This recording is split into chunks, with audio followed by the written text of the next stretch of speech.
Afternoon, everyone, and welcome to Floyd Dobb Field here on the campus of Milledgeville High School. I'm Kyle Leach, joined by Mark Macomb, and it's playoff time. Mac, something we've been looking forward to all year, and we're finally here. It's an awful special time. You know, Kyle, we talk about it all year, how leading up your whole season is leading to these moments here, and it's just really exciting because we are finally at the moment here we've all been talking about.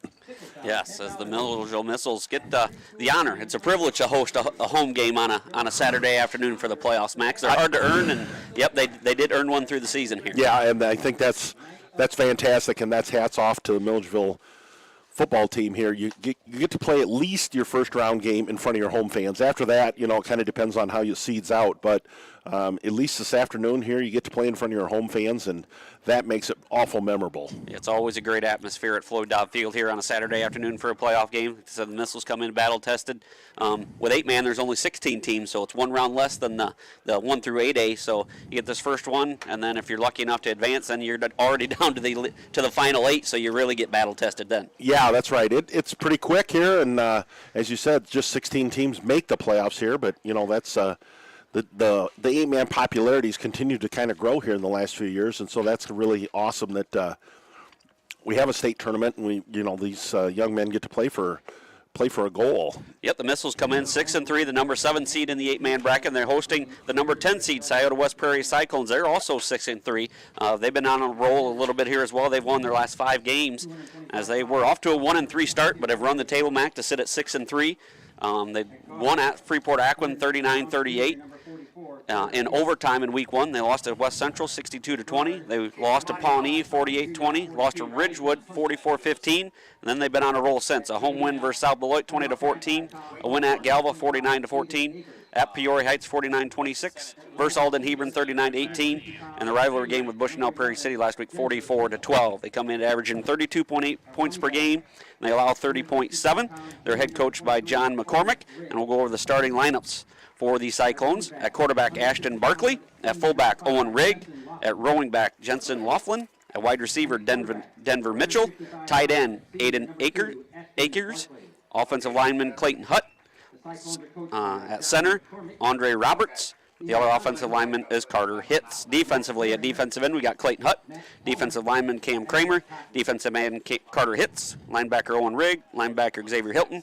Linebacker, Aiden Akers. Linebacker, Ashton Barkley. And defensive back, Jensen Laughlin. Said head coach John McCormick, assisted by Ian Conkling, Matt Zaharing, Matt Palmer, and Jeff Totten.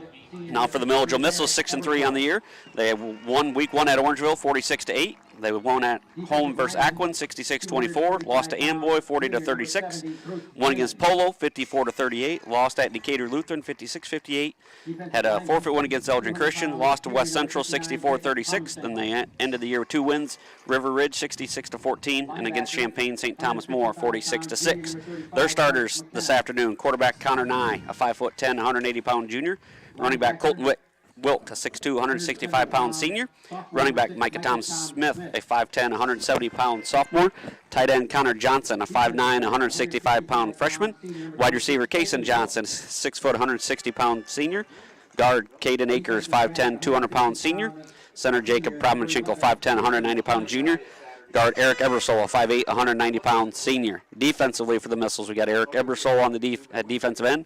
Bruce Raymond, 5'9", 245-pound junior in at nose tackle. Defensive end Jacob Promenchenko, 5'10", 190-pound junior. Linebacker Connor Nye. Linebacker Colton Wilk. Linebacker Micah Tom Smith. Linebacker Bryce McKenna, 5'8", 155-pound junior. Defensive back Kason Johnson. The punter is Connor Nye. Lone snapper Tristan Green. Kicker Jacob Promenchenko and Lucas Ebersole. Punt returner Kason Johnson. Kick returner Colton Wilk, Kason Johnson. Head coach by Jason Roble. Assisted by Brad Grenoble, Austin Caravia, Cody Druce, Cal Inglikins, Cameron Dogtine. As it's the starting lineups. Both teams, Max, starting 6 players both ways. Not surprising that 8-man, numbers aren't always great, but especially come playoff time, your athletes are playing. Yeah, that's exactly ways. Right. You want to put your athletes on the field, and just. Did we lose? Nope, I think we're okay. You still got me?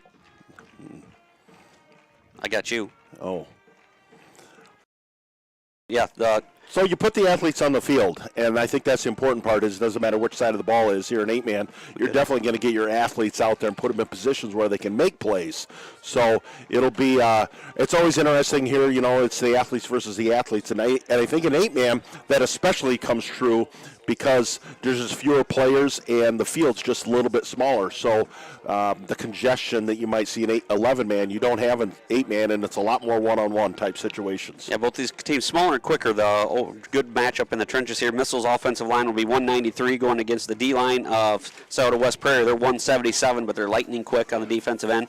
And D-line for the Missiles at 208. Offensive line for the Cyclones, 200 pounds. So pretty evenly matched in the trenches. And like I said, in 8-man, speed is everything almost. Yeah, and we've had Milledgeville the last couple of weeks here on WCCI, and I think they've really kind of come together as a team, and the chemistry seems really good.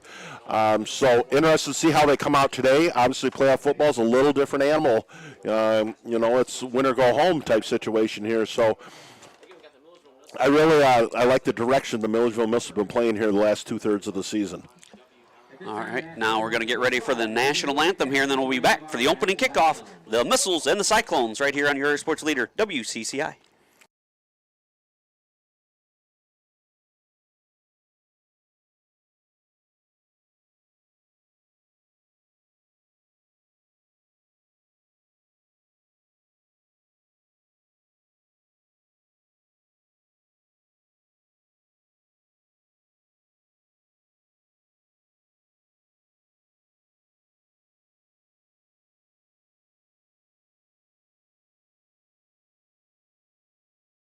At Country Financial, we enjoy serving the community in which we live, big or small. I love living in the Blandonsville area. It's where I grew up, went to school, and decided to raise my family. I never had a desire to live or work anywhere other than in a small town. I feel lucky to help my longtime friends and neighbors with their insurance needs. It's like working with family every day. I'm Brett Powell, your local Country Financial representative, whose door is always open to work with you. I went through MDH when we were trying to get pregnant. We were struggling the first year, and then when we got pregnant, I stayed at MDH and through labor and now for pediatrics. My experience was nothing short of phenomenal. I was met with amazing staff members who helped me through concerns that I had when she was first born, helping me learn how to be a new mom. It was really reassuring and comforting knowing that I had so much support and kindness around me. My entire pregnancy at MDH was amazing.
Welcome back here to Floyd Dobb Field. Kylie's joined by Mark Macomb. We're set for opening kickoff here in the 8-man first-round playoffs here, featuring the Milledgeville Missiles and the Scioto West Prairie Cyclones. And it'll be Cyclone ball here to start, Mac. And I think that's good for the Missiles. Like I said, the last 2 weeks, they've set the tone defensively. It's 14 points allowed at River Ridge, just 8 last week against a good St. Thomas More. They can set the tone early with their defense. Yeah, that seems to be kind of what propels them offensively. If they get that defense really, if they can get a quick 3 and out here, I think it gets the offense back on the field and hopefully a good field position. But, I think real important here early on how the Missiles set the tone on the defensive side of the ball. Jesse Johnson set to receive the kickoff here from Eric Ebersole. As Playoff action just moments away here at Floyd Dobb Field. Eversole raises his hand up, and we're underway in 8-man action. This one going to go out of bounds about the 38-yard line. Seems we always play that game here, Mac. Are they going to take the ball? Looks like they're going to take the ball. They're going to take the ball. I think we talked about that a little bit last week. You know, when you kick the ball out of bounds, what do you do? I think it would be 50-50 if you did a poll on coaches. Other games from last night in the 8-man ranks. There's 4 games last night, 4 today. Number 1 seed Decatur Lutheran over Martinsville, 86-54. West Central 72, South Beloit 16 in the 2 versus 15. Number 3 seed Ridgewood 58-26 over 14 seed South Fork 58-26, and Polo over Kirkland Hiawatha 44-8.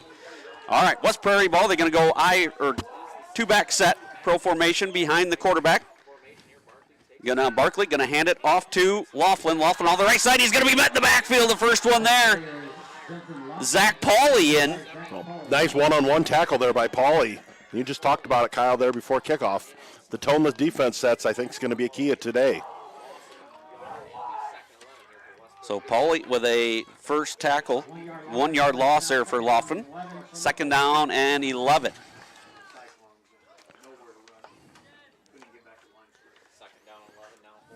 Second down and 11 now for the Cyclones. Going to be a fullback up the middle right there to meet him in the hole as Raymond swallows him up. No gain on the play. And the Missile showing some emotion there too, Mac. That's something Roble said they did not bring at the loss to Amboy in the 2nd round last year. That's right, and I think that becomes very contagious there, and the Missile showing that early on here, that fire kind of in their belly there. Playing very, very inspired here, 3rd and long here for the Cyclones. Rigg on that first carry.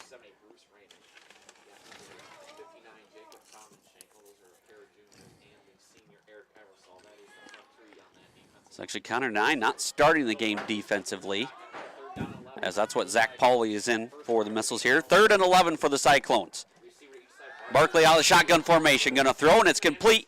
But nice tackle in the open field. That's Pauly once again, who gets a start this afternoon. He made 2 big plays in that first series there, Mac.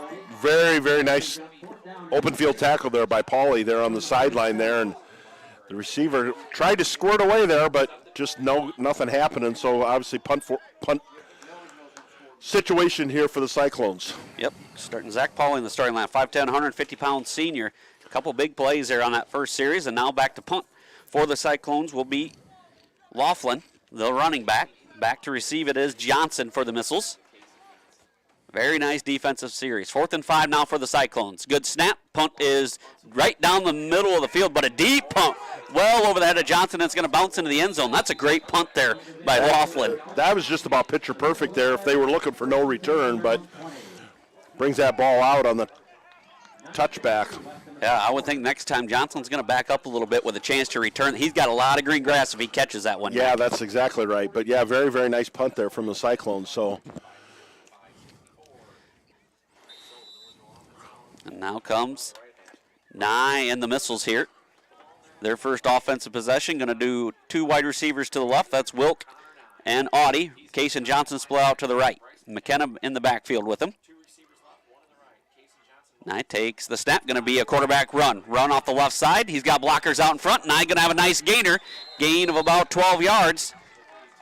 Nothing fancy about that. Just overload one side and run your athlete there, Mac. That's right. Run your quarterback there and let him read the blockers there, and it's just kind of downhill football. Gain of 12. 1st and 10 for the Missiles. I formation for Nye and the Missile. Double tight end set. Nye got to pitch it to Wilk. Wilk out the right side. He's got McKenna leading the way. Mixed through one and going to have another nice gainer, about 8-9 yards for Wilk.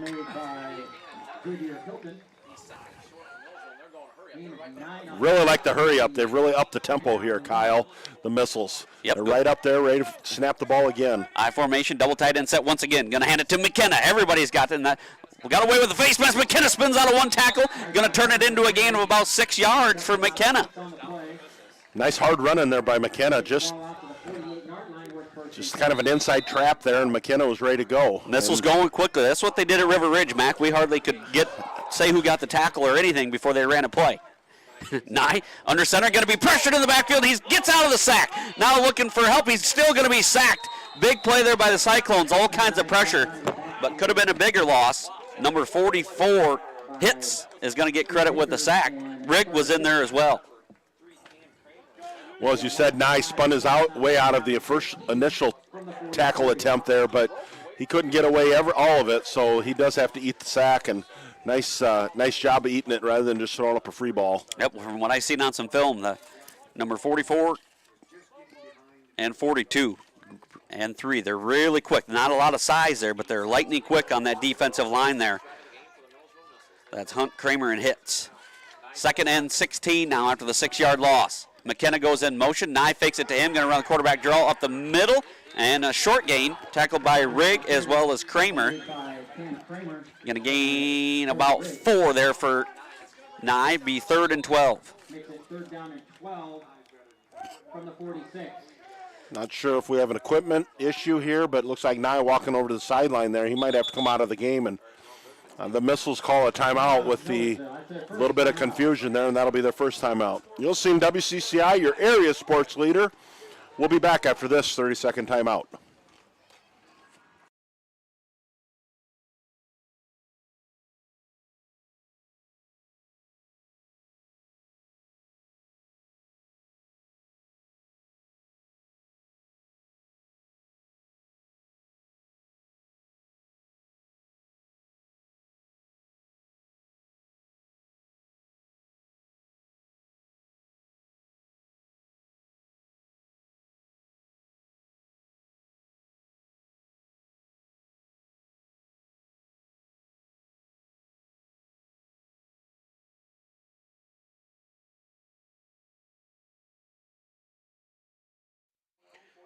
Welcome back here to Floyd Field. 3rd and 12 coming out of the timeout for the Missiles. Looked like Nye maybe had a cut on his arm, Mac. He wrapped that right elbow.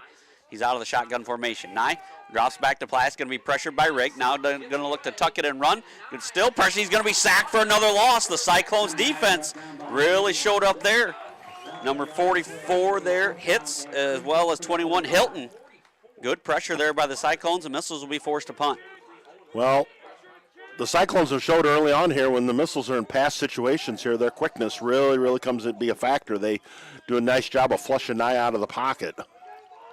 So 4th and 13 now for the Missiles. Back to punt is Ebersol. Both teams trade defensive stops here. Ebersol gets the punt, and it's a good one. Going to be received about the 23-yard line, and Laughlin's got some room to run on the sideline. Nice return there up near the 40. Looks like going to be the 39-yard line for the Cyclones.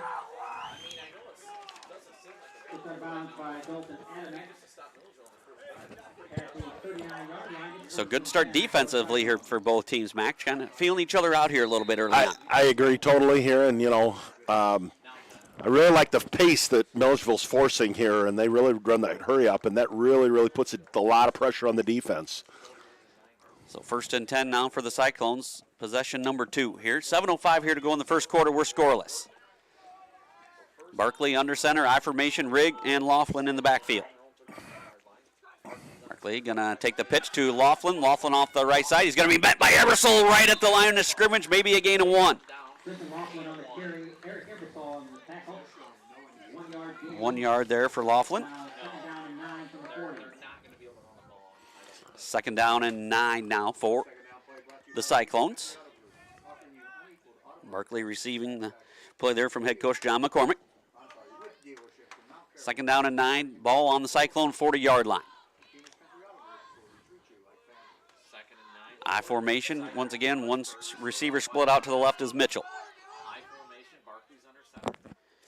Barkley takes a snap, going to hand it to fullback Rigg right up the middle. He's met in the hole by Tom Smith as well as Promenschenkel. No gain on the play for Rigg. Boy, the Missiles early on here, Kyle, just showing stellar run defense here. So they just have not had an answer for that defense here, the Cyclones. 3rd and 9 now. 3rd and 8. We'll give him a yard on that one for Rigg.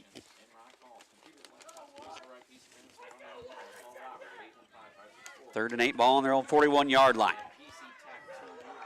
Laughlin and Mitchell split out to the right. Hilton and Akir. Shotgun formation for Barkley. Barkley drops back, has some time, now looking to get it off, and he does. High ball thrown underneath, and Laughlin comes back and makes a catch over Pauly. Big catch there. Pauly never found the ball there, Mac. That's one he probably could have intercepted. He never seen the ball. Yeah, that was just kind of a duck that went up in the air there, and I think I thought there might have been a pass interference. Either way, it could have been offensive or defensive pass interference, but no call on the play. So it goes as a big gain there for the Cyclones. 28 yards to Laughlin. 1st and 10 for the Cyclones. Ball on the Missiles 30-yard line. So that had a lot of air under that one, Mac, as Laughlin just went up and made a play on it. Yeah, that was just a wobbly duck way up in the air there, and plenty of time to get under it. 1st and 10 for the Cyclones. Shotgun formation once again for Barkley.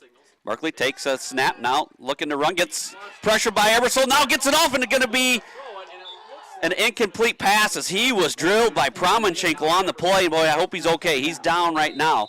Ebersol and Promenschenkel, as he goes hitting right as he threw it, Mac, is that the pass kind of falls that awkward incomplete. position a quarterback gets into there when he gets into the throwing motion there, and let's hope he's not that. It looks like he's holding his elbow there, so let's hope he's all okay here. You hate to see a young man like that's worked so hard to get to the playoffs here and get knocked out here on some type of injury, but it looks like there's going to be a timeout here on the field. We'll also take a timeout here. You're listening to Kyle Leach and Mark McAmer on WCCI, your area sports leader. We'll be back after this 30 seconds.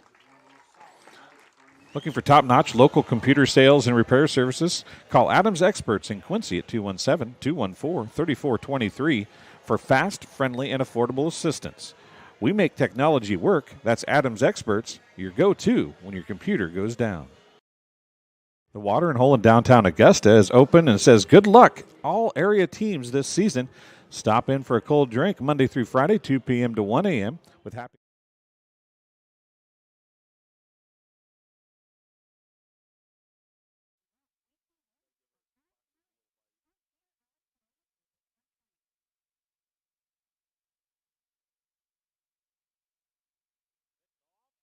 Welcome back here to Floyd Dobb Field. The first pass after the injury is going to be intercepted in the end zone by Kason Johnson. He played that one perfectly, was right there, right in the hip pocket of Xavier Hilton as he comes away with the interception. Tough break there for the Cyclones, Mac, as he had to put in a new quarterback. Cam Kramer was in there to take the snap, and his first pass is intercepted. Well, no. So 1st and 10 for the Missiles, ball on their own 20-yard line now. Kramer on the sideline getting looked at by the trainer. Like you said, you're hoping maybe it's just a funny bone on that elbow, but we'll see. Handoff to Wilk. Wilk up the middle, flag on the play. We'll see what we have. Looks like a hold on the Missiles. Yep, holding against the Missiles, our first flag of the game here. Well, the Missiles just kind of shooting themselves in the foot here. Not able to protect Nye early. Now a flag on the play. 10-yard penalty, be 1st and 20. 11-yard line, we're 1st and 19. About 9 yards. So first down and 19. I formation for 9, the Missiles. Gonna pitch it to Wilk. Wilk off the left side. Got a blocker in front. Gonna be pushed out of bounds after a nice gain there by number 22, Jesse Johnson. Wilk on the carry. Out of bounds at about the 17-yard gain of a 6 there for Wilk. Going to be 2nd down and 13. 2nd down and 13. Ball on the Missile 17-yard line. 4:36 to go in the opening quarter. We're still scoreless here. Milledgeville and Scioto West Prairie. Nye now going to try the pitch this time to the right side, and Wilk weaving his way through there. Strung out nicely by the Cyclone defense. Tackle made by Jensen Laughlin and Xavier Hilton. He gains about 5. Did a good job gaining about 4 on that one. Now 3rd down and 9 from the 21-yard line. Brings up a definite pass situation here for the Missiles here. Let's see if they put the ball in the air. The run's been very, very effective, Kyle, here early on here for the Missiles. Yep. So I don't think I'd be afraid to go either way. 3rd down and 9 for the Missiles. Johnson split out to the left, doubles, triples to the right. Shotgun formation, Nye drops back. Gets it to Audie. They set up the screen there, but it's sniffed out. Audie makes one man miss, makes another man miss, and he's going to have the first down. Audie dancing in and out of traffic there, and he's got a first down for the Missiles. Initial contact would have had him short there, Kyle, on that center, kind of that little bubble screen there, but nice blocking and running there by Audie there. Picks up that first down. That's a big first down there for the Missiles. 1st and 10 for the Missiles. Ball on their own 32-yard line. I formation, double tight end set. Micah Town Smith and Wilk in the backfield now for the Missiles. Knight gonna drop back to pass. Gets it off to Johnson. Johnson makes one man miss, and he's across the 40, 50, 40-yard line. Johnson's in the clear. He's down to the 20, 10, and he's going to take it all the way for a missile. Touchdown. Johnson made one man miss, Mac, and that's all it takes in this 8-man game. That's exactly right. A very nice call there. He really did a nice hesitation there and left the Cyclone corner there just on the ground, and then it was just a foot race there, and Johnson's going to win most foot races, especially against me or you. Yes, for sure against me or you.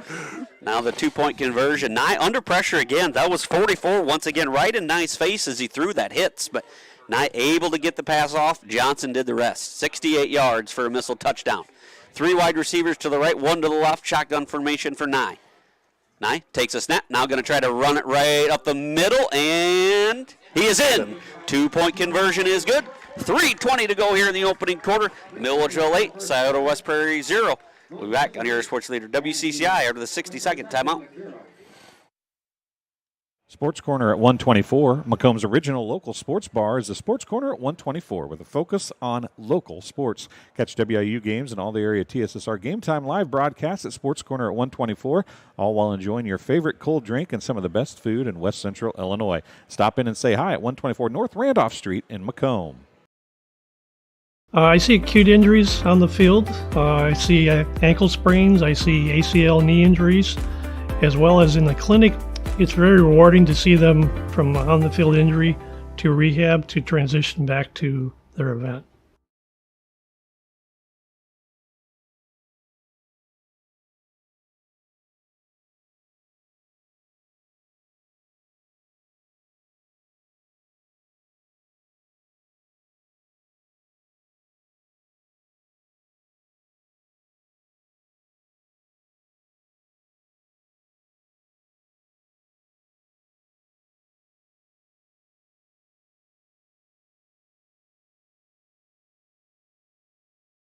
Here to Floyd Dobfield. Ebersol toes it up and going to be received about the 22-yard line. Ball was, dangerously loose there, Mac, but falling on it was number 22, and I think he took an inadvertent knee to the back there from Connor Johnson, but boy, that was dangerous. Yeah, Jesse Johnson there kind of fumbled the ball there and probably did the wise thing by just falling on it rather than try to pick it up because he felt the missile kick team coming down on him. So they'll take over on the 23-yard line here. So not horrible field position, but now we'll see if that missile defense can rise up again here and play inspired like they have here this first quarter. Yeah, 1st and 10 for the Cyclones. Ball on their own 23-yard line.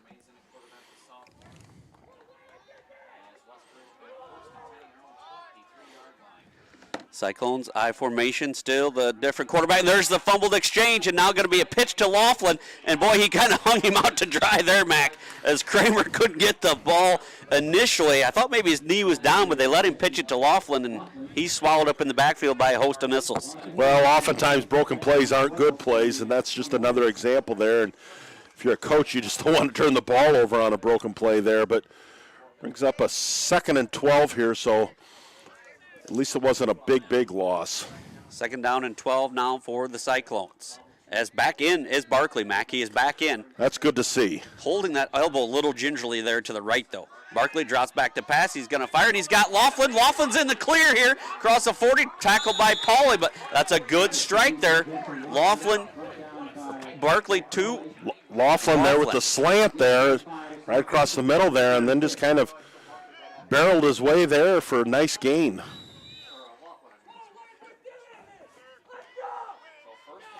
First and 10 for the Cyclones. Barkley to Laughlin. He's 3 for 3 there going to Laughlin for 58 yards. So they've had success there. First and 10 for the Cyclones. Ball on their own 46-yard line. Shotgun formation once again for Barkley. Double tight end set and 2 receivers out. Going to look for the tight end and tackled immediately. It is number 11, Mitchell, by Wilt for a gain of 2. 2-yard gain in the play. Makes it 2nd down and 8 from the Nice coverage there by Colton Wilk on that one. 2nd down and 8. for the Cyclones here. 1:45 to go here in this opening quarter. Milledgeville 8, Scioto West Prairie 0. It's getting down 8, ball on their own 48-yard line. Going to be shotgun formation once again. Mitchell to the left, Laughlin to the right. Or excuse me, that's Hilton to the left. Double tight end set as well. See if the Missiles bring pressure here. McKenna going to come on the blitz. It's picked up nicely, but Promishinkle gets through, and he's going to get him. Oh, he does get the ball away before the sack. Nicely done by Barkley to just get rid of that ball, Mac. Looks like they are going to call that intentional grounding, yes. I don't think it made it back to the line of scrimmage. Exactly.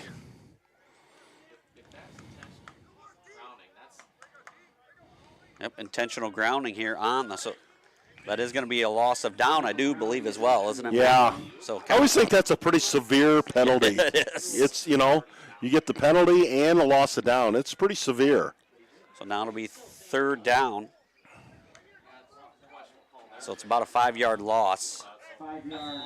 So, but more importantly, that's now third 17 here for the Cyclones here, Mac. Ball back on their own 39-yard line.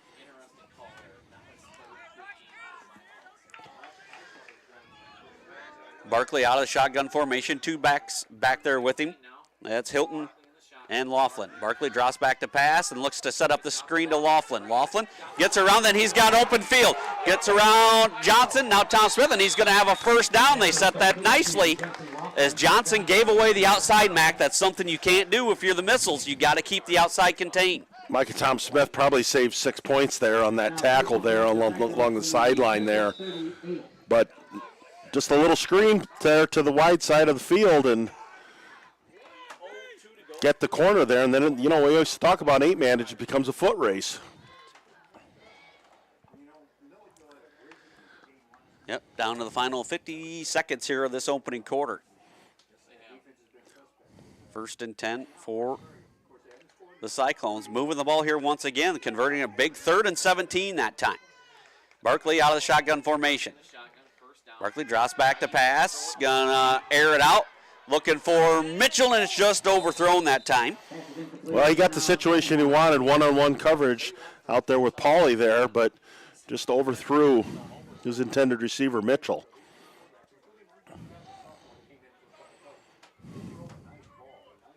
About 30 yards on that last completion there. Well, yeah, I guess they still have to run a play here before the quarter here. 32 seconds left. Quarter number 1. Yep, 32 seconds remaining here. 2nd and 10 for the Cyclones. Dalton Adamek checks in the game for the Missiles, replacing Raymond in that middle of that defense. Mitchell split out to the right. Barkley takes a snap, now looking to Hilton. Hilton gonna turn it back inside, gonna be tackled there by Wilk after a gain of about 5. Gonna be 3rd and 5.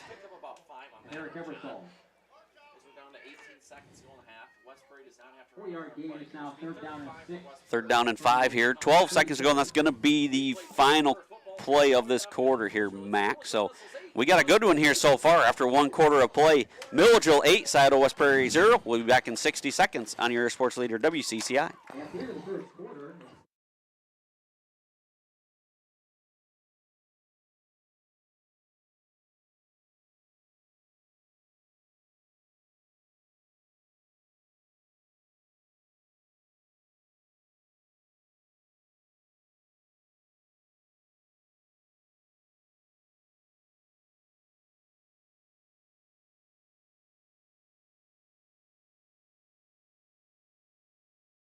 The Watering Hole in downtown Augusta is open and says good luck all area teams this season.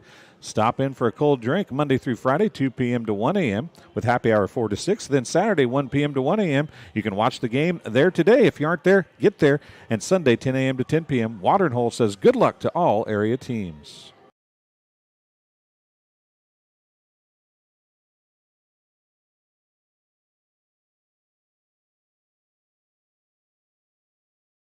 Back here to Floyd Dobb Field. A very entertaining first quarter, Mac, as the Missiles are in a battle here, 8-0. The Cyclones have had a couple good drives that have yet to pay it off, but they're facing a 3rd and 5 deep into Missile territory here to start the second quarter. Yeah, the Cyclones here just really haven't had much success on the ground here, but through the air, yeah, they've had a fair amount of success. So be interested here if they continue to throw it up. I always think that's dangerous. It's all or nothing when you start throwing the ball all the time.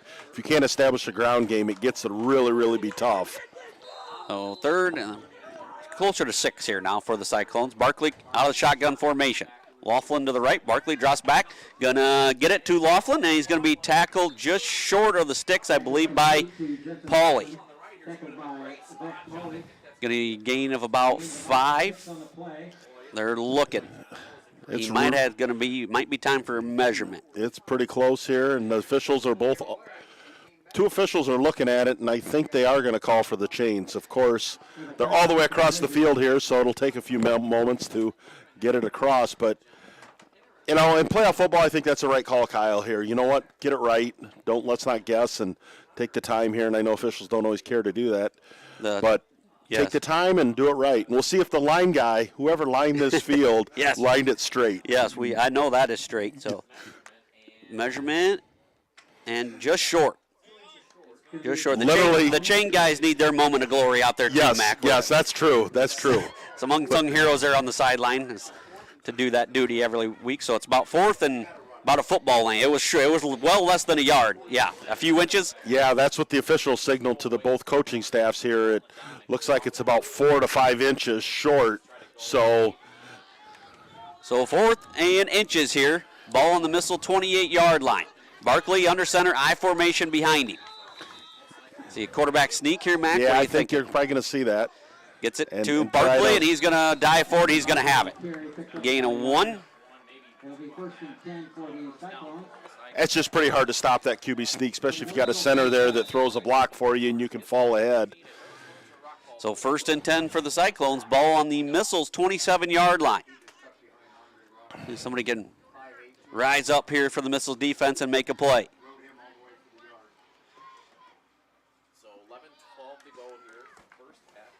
Mostly through the air here.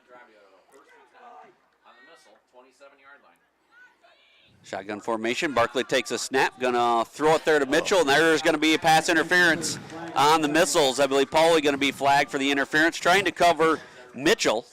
Yeah, it just got tangled up there. I think the feet just got tangled up there, and it was the right call. Flags come in from 2 different directions. They both saw it the same way, so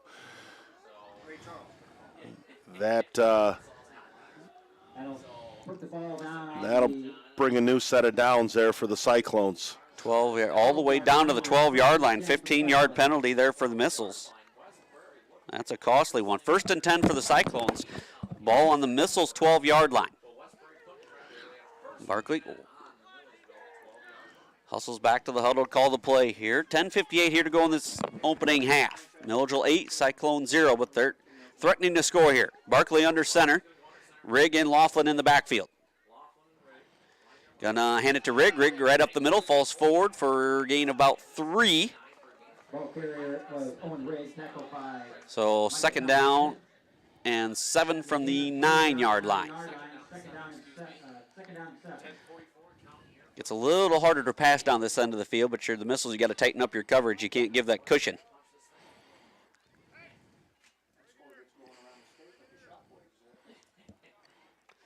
See, they brought in a new nose guard there, Kyle. Is that Bruce Raymond back in. Yep, he was in, started of the game, then went out for a series. He's back in there right now.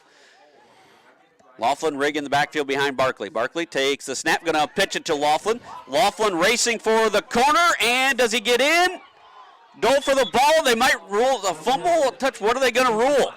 Boy, what are they going to rule here, Mac? He reached for the pylon, and I think he lost the ball. Yeah, that is. But this could be a touchback if they don't rule him down. There's a lot of ways this one could go, and I think the officials have huddled up here, and the official was right on top of it there, the side judge. Boy, I don't know if he hit the pylon or if the body hit the pylon, Mac. I couldn't see from here. From our vantage point there, the pylon's laying over, but that doesn't mean a whole lot. Yeah, I don't know if a player knocked it down or if he got it. If he touched it with the ball before he's down, it's a touchdown. But if he lost control of the ball before he went in, that could be a touchback here. This is a pivotal call in this game here, Mac. As the official's still huddling up here at the goal line. I think they're going to come back as a touchdown. Touchdown, you think? I think they're going to come back as touchdown. Touchback. Oh, wow. Boy, it's going to be missile ball, Mac. They rule he lost possession, and the ball bounced out of the end zone. Wow. As Coach John McCormick wants an explanation, and I don't blame him. That's a tough one. That was definitely a 50-50 call. That was, like I said, that could have been, he dove, and I thought maybe he stretched and got the pylon, but they say the ball fell out of his hand, and maybe the ball hit the pylon, not in his control, and that's a touchback, Mac. Well, tough break for the Cyclones there. They'd really moved the ball nicely here, but what a break there for the Missiles there. The defense comes up big. Turnover number 2 here for the Missiles. Yes, 1st and 10 now for the Missiles. Ball on their own 20-yard line. I formation, double tight end set. Tom Smith and Wilk in the backfield. Now they split out. 3 to the right. Johnson split out to the left.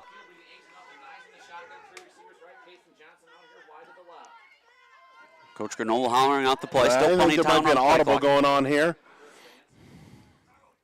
Nye takes a snap, going to try to run up the middle, now off the left side. Nye's got Johnson in front, going to be a nice gainer for Nye. He's up across to the 33-yard line. 13 there for Nye. I think that was a pass situation there, and Nye noticed that there was only 2 down linemen there and called his own number there on the QB draw. 1st and 10 for the Missiles, ball on their own 33. Yep, I believe you. Coach Granola did the audible there after he's seen the defense they were in. I formation once again. We'll see if they get out of it this time. They do. Same set. 3 to the right, 1 to the left. Shotgun formation for Nye. Takes a snap. Going to be a quick pass to Wilk. Wilk needs to make one man miss, and he cannot. Tackled in the open field nicely by Hilton. It's going to be a loss of 1, it looks like. For a loss of a yard on the play, it's now 2nd down and 11 from the 32. 2nd down and 11 for the Missiles. Ball on their own 32-yard line. 9:28 here to go in this opening half. Milledgeville 8, Scioto West Prairie 0.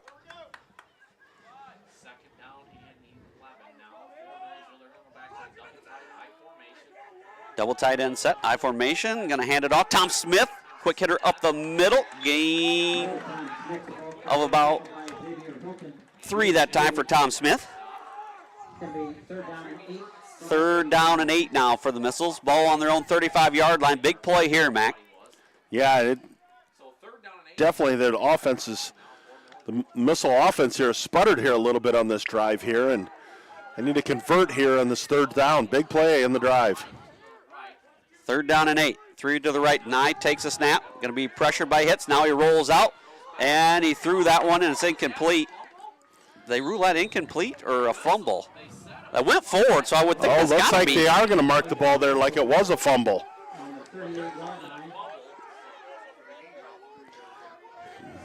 So they're going to rule that a fumble, but it actually goes forward a couple yards for the Missiles. Scioto West 3 Prairie yards. staff's calling for an intentional grounding, but I think the officials called it as a fumble. Yeah, I'm not sure how they get that as a fumble on that play. I mean, it went forward. He had his arm going forward. Yeah, the Missiles recovered it. Either way, Missiles are going to have to punt here. Yes, another stop for the Cyclone defense. Missiles offense out of rhythm here. Ebersole back to punt, and he gets it away. Angled toward the sideline. Going to take a good missile bounce inside the 20. Going to roll dead about the 17-yard line. 8:07 here to go as the Cyclones take back over. As kind of both teams trading blows here, Mac. But boy, if anybody's got momentum, I'm going to say it's the Cyclones right now. Yeah, a little bit here, and they recovered from that tough break there on that touchback fumble, I guess, right at the goal line there, and the Cyclone defense rose up here and forced a punt. 1st and 10 for the Cyclones. Ball on their own 17-yard line. I'd be interested to look at the stats at half total offense. Sideline warning here on West Prairie. That's just a warning here at the moment. But I think total offense has got to be pretty close, Kyle. Yeah, I would. I mean, we'll get the final stats here when it cuts halftime here, but I'll bet you it's pretty close total offense. So Scioto takes over here. I formation behind Barkley. Going to overload the right side here. Barkley under center. Going to be the pitch to Laughlin. Laughlin trying to get the edge, and he's swallowed in the backfield by Promenschenkel. That's going to be a loss on the play. Jacob Promenschenkel sneaks through for the defensive end spot. See how big of a loss that is. Well, here About again, 5. that run defense there for the Missiles really playing solid today, Kyle. They really look really good. There is nothing happening there. Loss of 4. 2nd and 16 now. Back at the 13-yard line.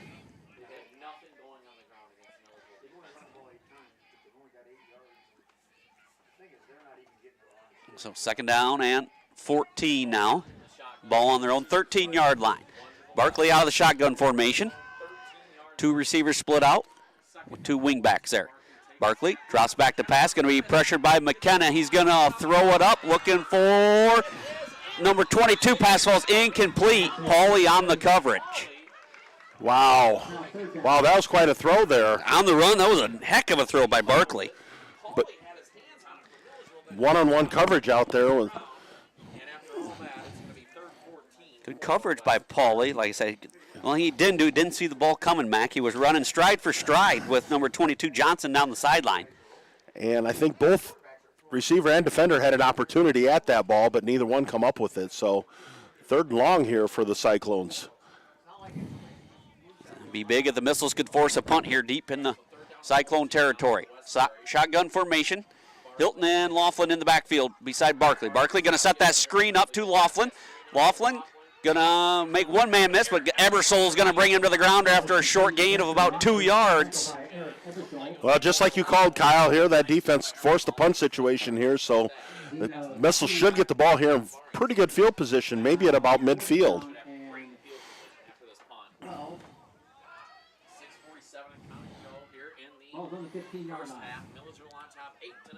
So 4th down and 12, ball on the 15-yard line of the Cyclones. Laughlin going to be standing about his own 3-yard line to punt this ball away here. Johnson back to receive it, stand about his own 40-yard line. They're a player short. They're going to have to hurry up, down to 6 seconds to get this play off. They do get it off low snap, but Laughlin gets it. And here comes the kick. And it's going to take a Cyclone bounce. Boy, that's a good bounce there. As coming to down it is Mitchell. Great punt once again by Laughlin. That kid's a weapon. That's one comment you just don't often hear in high school football, how your punter is a great weapon you have. But, yeah, he's put up some boomers today. And it's really pulled the Cyclones out of some situations here. And Missiles no return on the play.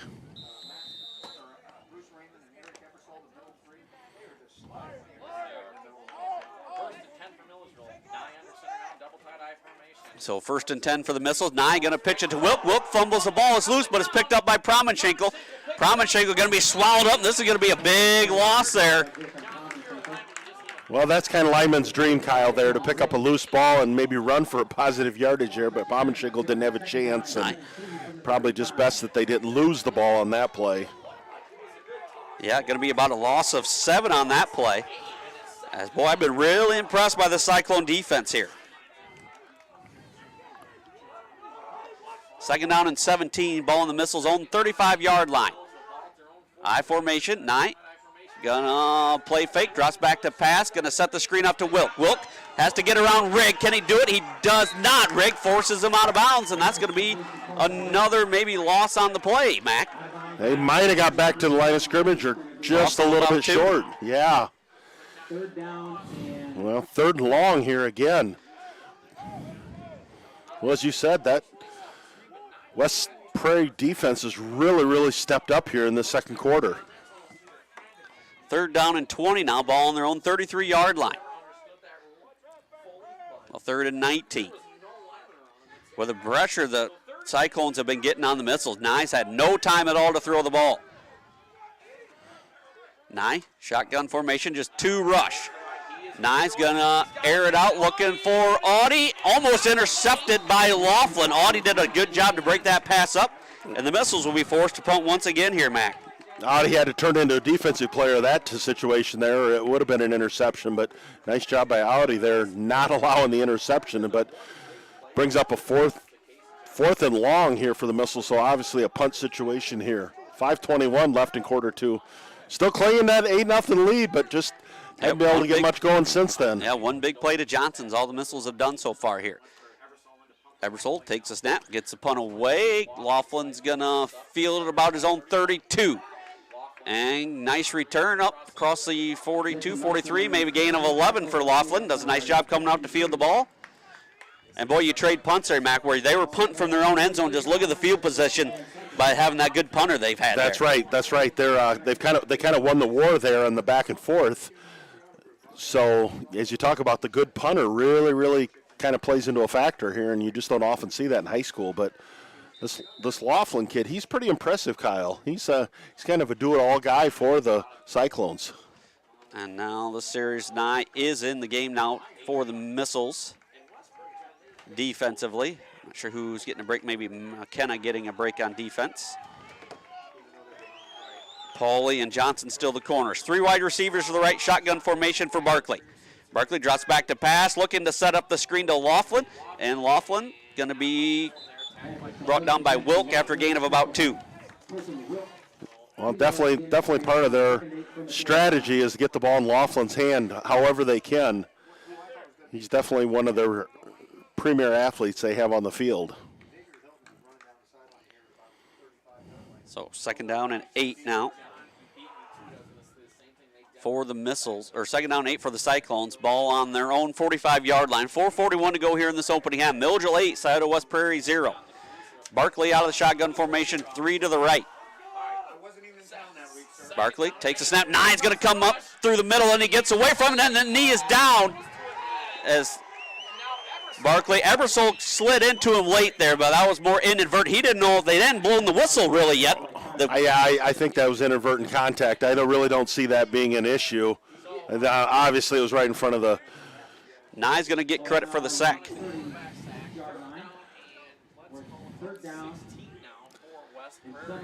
So loss of 7 that time for Barkley.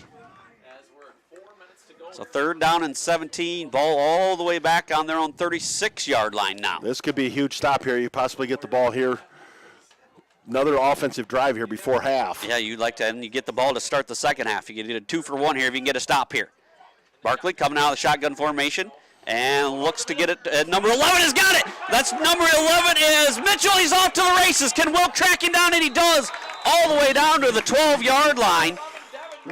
Kind of a little floater there over the middle there and just snuck behind the defense there, and big gainer there for the Cyclones. Yep, that's Mitchell receiving the pass. Barkley put it right on the numbers, and 1st and 10 for the Cyclones. Ball on the Missile 11-yard line.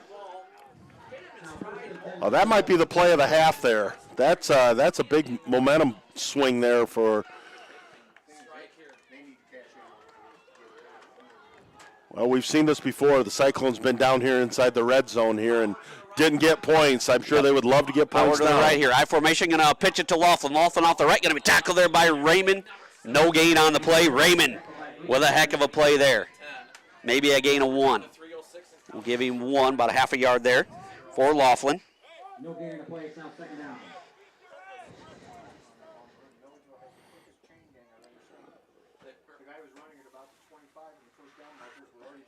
About 53 yards that last play, Barkley to Laughlin. It is going to be 2nd down, 10 here for West Prairie.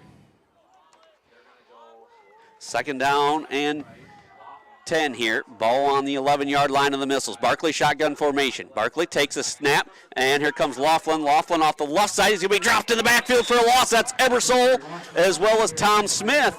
No, nice job by Ebersol and Tom Smith staying home there. Not fooled on that play. So big 3rd down here for the Cyclones. You tried a little trickery there, and the defense did their job. Ebersol, he's really played well the last couple of games for the Missiles here. Yeah, Mac. He's done a very nice job staying home, and he's really done a nice job just kind of disrupting the backfield here, and today's no exception. Stay home, do your job. 3rd down and 12 now. Ball back to the 13-yard line. Laughlin split out to the right here. Barkley takes a snap. He looks to his left and gets it complete. They're tackled immediately by Tom Smith. Gets it to Hilton. Well, Tom Smith hit the ground. I think he smelled that I could have had an interception there if I would have just been a little bit anticipated that play just a little bit more. But, hey, 4th and 9 here for the Cyclones. So they definitely want to get points here. And 1:30 to go here. Now they're going to try the field goal, Mac. It's going to be Laughlin. He's a heck of a punter. Let's see if he can make a field goal. He's lining up for the field goal. He's got the lefty swing. Going to be about a 27-yard field goal. Snap, good kick is on the way. It is good. West Prairie gets points on the board here, Mac. I think that's a big win for them to come away with something. I think you're exactly right. You know, maybe it's not exactly what you wanted here, but as you say, you take the goose egg off the board, you put that 3 spot. That is a big, and as the game goes on, you never know. Those 3 points might really weigh big.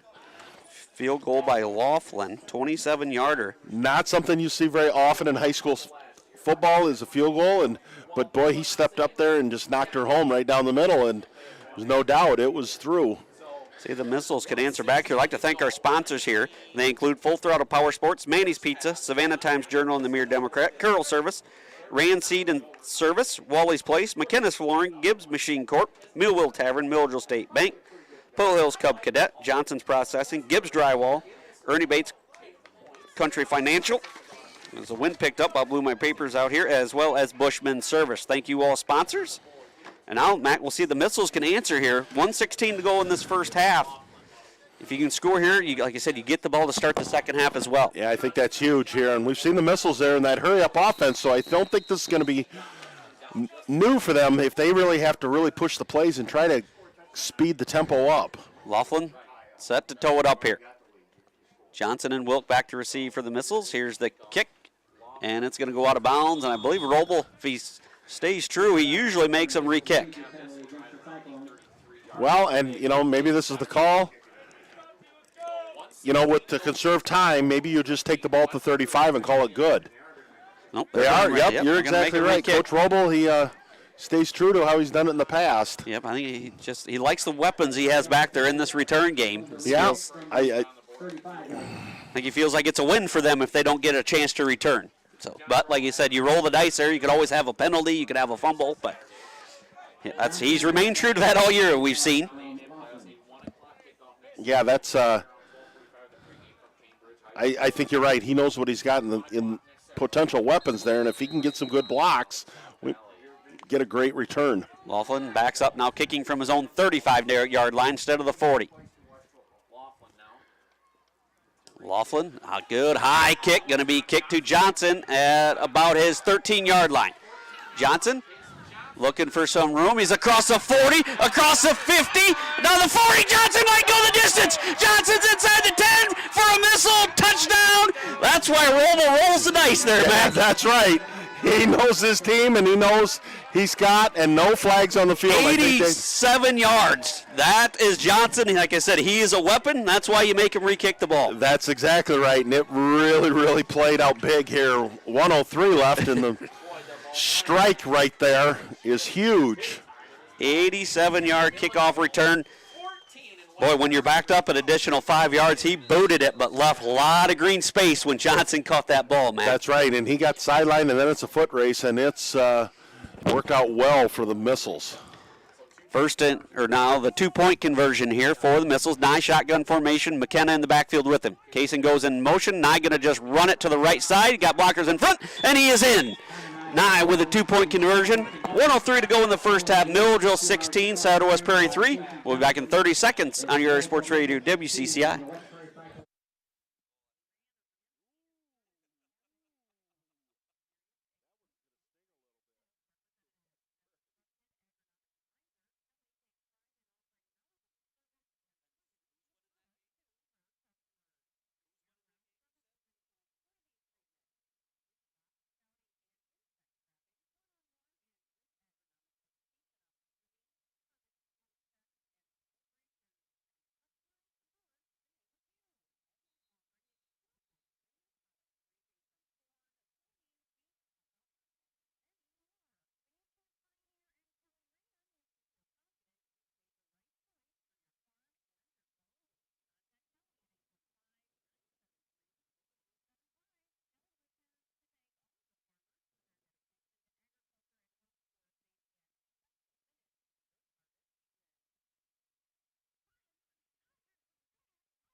Welcome back to Floyd Dobb Field here. Ebersole set to tow it up for the Missiles, and he gets a booming kick. Going to go almost over the head. It's going to be received by Johnson after he fumbles it.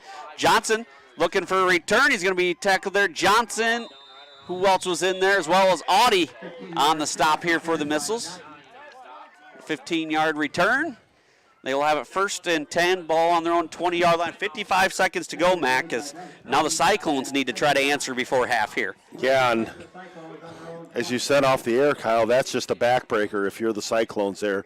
You've done everything. You put 3 points up there, and then you gave up a quick 6. And Missiles have added an extra defensive back. Now, Audie in the game defensively going to go almost a prevent-style defense. He's just playing the safety spot. You just can't give up the big play here. You can give up some yardage, but not the big play.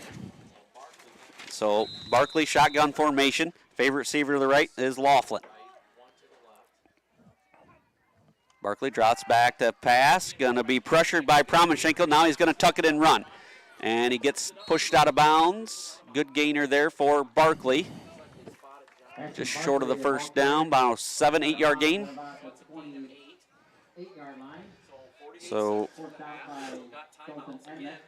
So fourth down, or second down and 2. Ball on the 28-yard line. 48 seconds remaining. So if you're the Missiles, just nothing, nobody behind you, Mac. That's what you got to teach here. Yeah, no, keep everybody in front of you.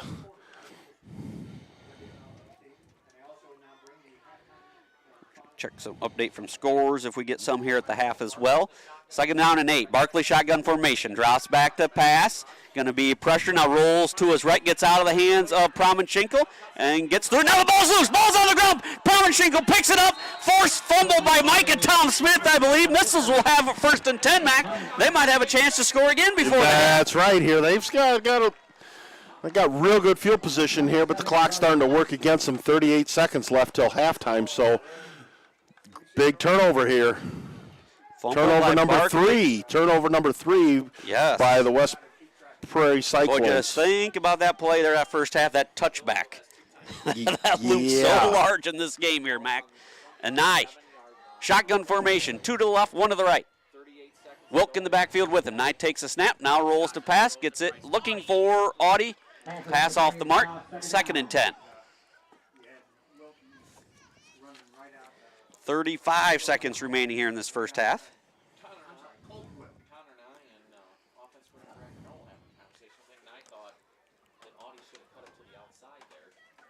35 seconds remaining here. Second down and 10, ball on the 27-yard line here of the Cyclones. Missiles trying to add another score here before the half. Double tight end set, I formation, see if they spread it out. They do not. Going to be a pitch to McKenna. Now McKenna drops back to pass. He's going to throw it to Johnson. He's got it for a touchdown! Bryce McKenna finds Kason Johnson. The old flea flicker, Mac, 27 yards. Boy, he threw a beautiful ball to Johnson there in the end zone. That was the time to use a little trickery there, and it worked out to perfection there. So the Missiles here score 2 late touchdowns here in the second quarter here, and that's really, really been a backbreaker here. You thought maybe it'd go into half 8-3 here, but the Missiles tack on 22-3, going for a 2-point conversion here. 9. Shotgun formation, McKenna to his right. Kason Johnson goes in motion, and flag on the play. False start here on the Missiles. So, boy, how this game has swung here in the final minute, Mac. We're sitting at an 8-3 game here. Seconds ago. Yeah, just seconds ago, exactly. And we kind of thought maybe that's where it would end the half. But Missiles here have really, really done a nice job capitalizing on a special teams and capitalizing on a turnover here, a fumble. It's the playoffs. Momentum is a funny thing. You can throw seeds, records out. It's whoever has momentum. And right now it's wearing orange and black. After the penalty, the try for 2 comes from the 8-yard line. Second for the Missiles here. 3 to the right, 1 to the left. And now Coach Robles is going to take a timeout here. So we'll take one with them here. 27 seconds remaining. We'll be back. And after this 30-second timeout on your Sports Leader WCCI. The Watering Hole in downtown Augusta is open and says good luck all area teams this season. Stop in for a cold drink Monday through Friday, 2 p.m. to 1 a.m. with happy hour 4 to 6. Then Saturday, 1 p.m. to 1 a.m. You can watch the game there today. If you aren't there, get there. And Sunday, 10 a.m. to 10 p.m. Watering Hole says good luck to all area teams. At Western Illinois University, Leathernecks don't just blend in. Our purple stands out. Our students are innovative, creative, and resilient. At WIU, there is limitless potential, with campuses in Macomb, the Quad Cities, and online. Visit wiu.edu/potential to become a Leatherneck and get an education that stands out.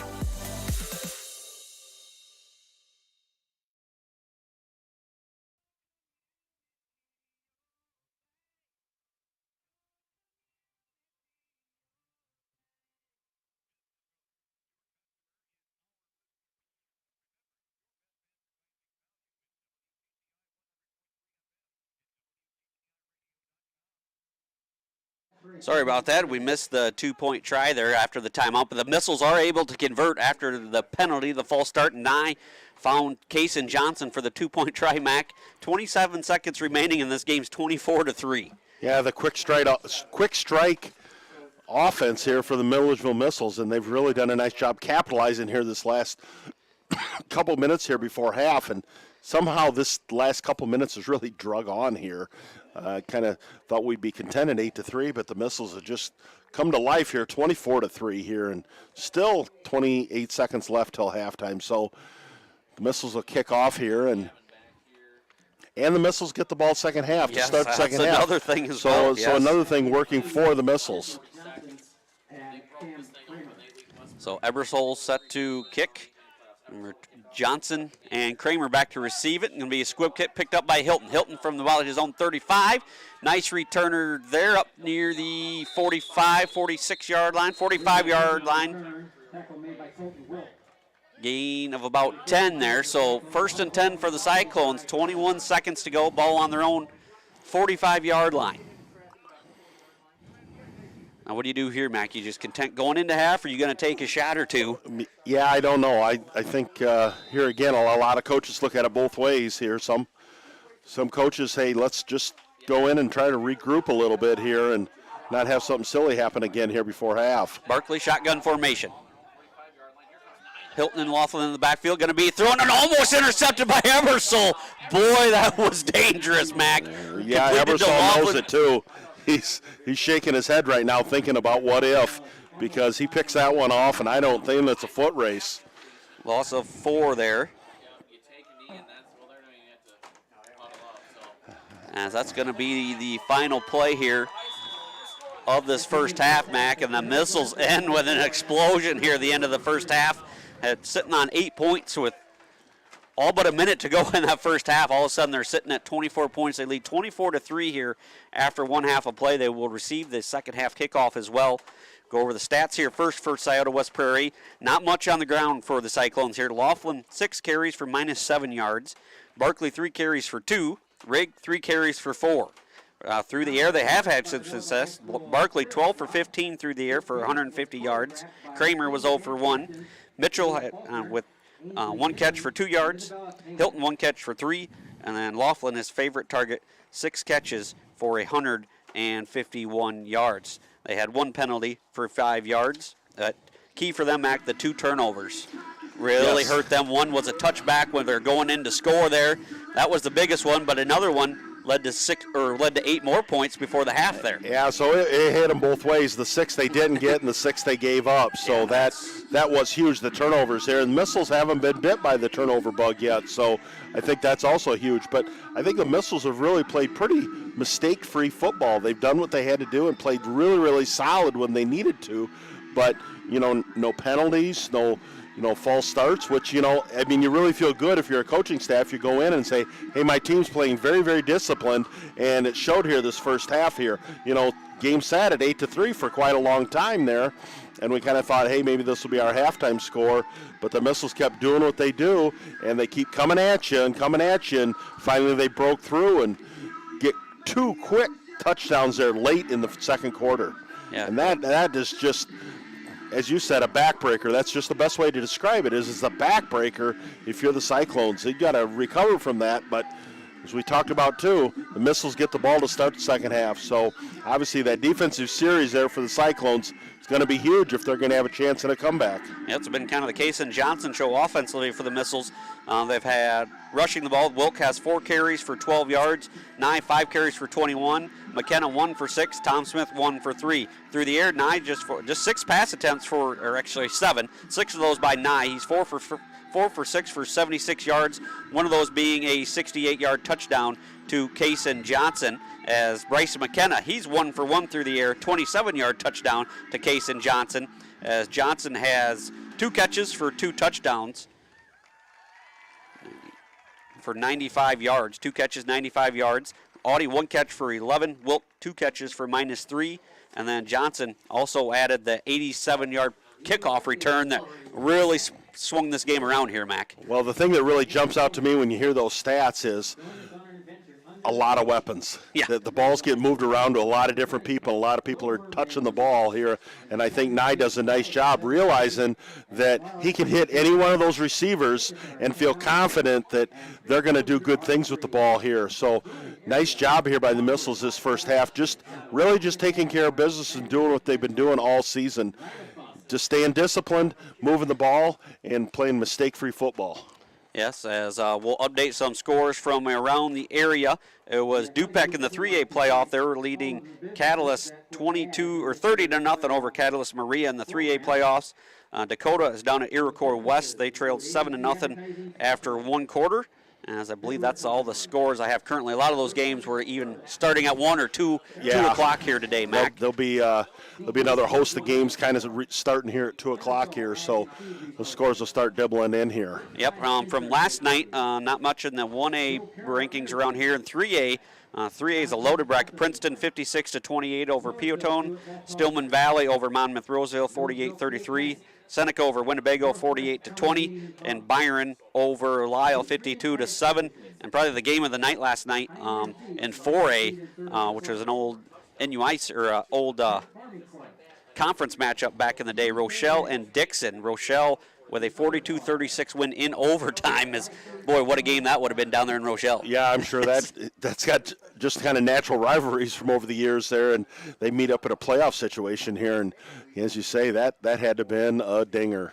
So any final thoughts here before we wrap up halftime here, Mac? Well, it's just playoff football, and how can somebody not be excited if you're a football fan? Here we're here, and the Missiles are in full control here, Kyle. I think if you're the Missile staff here, you feel really, really good here at halftime here, and you want to get the second half started. And if you can punch one in here, I think you can pretty much write your page for next week. We always talk about how big that first possession is here. That's going to be huge in the second half. It always is how things establish there that start the second half, and so Missiles are in full control here, and so I'm sure the coaching staff saying, hey, don't let up. We can't let up here. We got to make sure we take care of business the second half.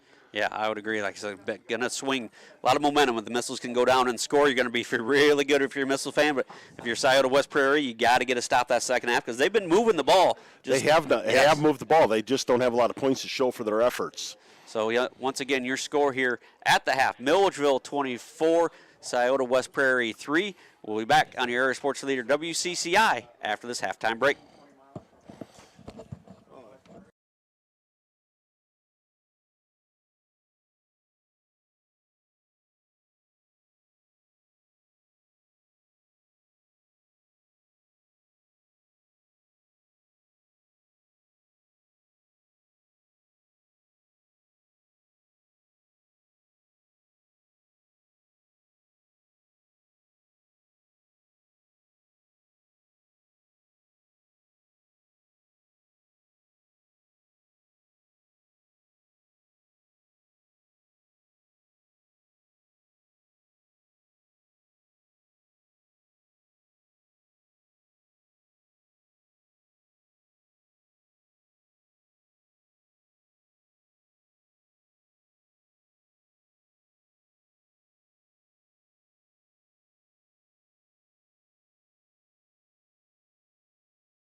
I went through MDH when we were trying to get pregnant. We were struggling the first year, and then when we got pregnant, I stayed at MDH and through labor and now for pediatrics. My experience was nothing short of phenomenal. I was met with amazing staff members who helped me through concerns that I had when she was first born, helping me learn how to be a new mom. It was really reassuring and comforting knowing that I had so much support and kindness around me. My entire pregnancy at MDH was amazing.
Welcome back here to Floyd Dobb Field here at the campus of Milledgeville High School.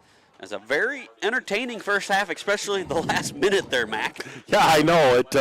It was just kind of, I won't say blah, but, we just kind of felt like there wasn't a lot going on, and then this kind of an explosion there the last minute and a half, 2 minutes of that first half. And the Missiles, great job on their part capitalizing when the opportunities were there. But it all started on that kick out of bounds there, and Coach Roble makes the decision, re-kick it, and that was the spark. Yep, and Johnson goes 87 yards right down the Missile sideline there for the touchdown. Recap the scoring. First quarter, 3:20 to go in the first quarter. 9 to Case and Johnson for 68 yards. 2-point conversion was good. Missiles led 8-0. In the second quarter, 1:16. 1:16 to go in the second quarter, Max. Out of West Prairie made it an 8-3 ball game. You're feeling pretty good. You got some points on the board, a little momentum. 8-3, and then boom, 13 seconds later, Case and Johnson returns the kickoff. 87 yards for a Missile touchdown. Nye adds the 2-point conversion, and then a fumble there. Promenschinkel recovered the fumble that Tom Smith and Ebersol forced on the quarterback Barkley. The Missiles go 27 yards on one play. The old flea flicker, Nye to McKenna to Johnson, 27 yards, touchdown. The Nye found in Case and Johnson for the score, and that's where we sit, 24-3. Here at the half, and the Missiles get the ball, Mac, to start the second half. Yeah, that's right. The Missiles here. I'd be curious here if you're the Cyclones, what do you do on this kick? Do you kick one that kind of bounces around on the ground, or do you boot one up in the air? Because we saw what happened when you kick one to the weapons the Missiles have in the back there. They can push it to the house. So Laughlin will be doing the kicking here. Johnson and Wilk back to receive. Score at the half. Number 3 seed Ottawa Marquette, or Marquette as Greg Armstrong would say, trails number 14 seed Morrison 6-0 at the half. And at the half, an 8-man Champaign St. Thomas More leads 36-8 over Pawnee. That's the 8-9 game there, so kind of a surprise there. St. Thomas More having a good half down there in Champaign. Laughlin set to tow it up here. And the kick is underway. Going to be a short kick to Spencer Nye, who calls for the fair catch. The Cyclone player did not see him fair catch, but he did let up. No need for a flag there. No, I think that was the right call there, and Nye definitely had called for a fair catch. So nice kick that time. That was a very well executed kick there by the Cyclones. And Missiles will have it 1st and 10, ball on their own 30-yard line to start this second half. Well, I think if you're the Missiles here, Kyle, we've talked about this before. You got all the momentum here. Do you just go for it right now and, or you just go for a deep ball, go for a shot? Yep. Shotgun formation for Nye, double tight end set. Johnson split out, gonna fake it to Wilk, and Nye's gonna keep her and thrown down to the ground by Hitz after a gain of about 5, maybe 6. Second down and 4, ball on the Missile 36-yard line. Great first half there by the D-line of the Cyclones. Hunt, Hitz, as well as Rigg in there, and Kramer. Nye takes it, gonna fake it to Wilk. Now he keeps it Nye right up the middle, and he's into the open. Nye to the 40, 30. Does he got an angle? Barkley gets him down about the 20-yard line, but a big gain, and we might have a horse collar tackle there, Mac. I think exactly there at the end of the play there. Horse collar, and official right on top of it there, and looks like gain of about 45 yards there for Nye. 14. And it is a face mask, Kyle, so a face mask on that play. So 45 yards there on the ground for Nye.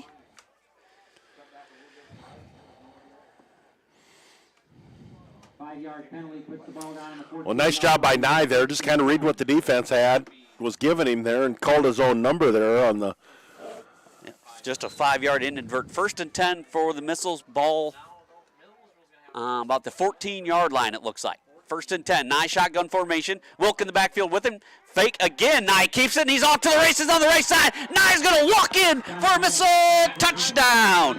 3 straight plays, Mac. They ran that read option play, and every time Nye pulled it out of the belly of Wilk for the keeper. And I think Nye gets every yard on that drive. Is that correct? He does. Went for 6, went for 45, and the final one for 14. Boy, that's the Missile offense we're used to seeing here, Mac. Yeah, that's right. Nye, nothing fancy really, Kyle. Just good football there, and Nye just doing a nice job reading that.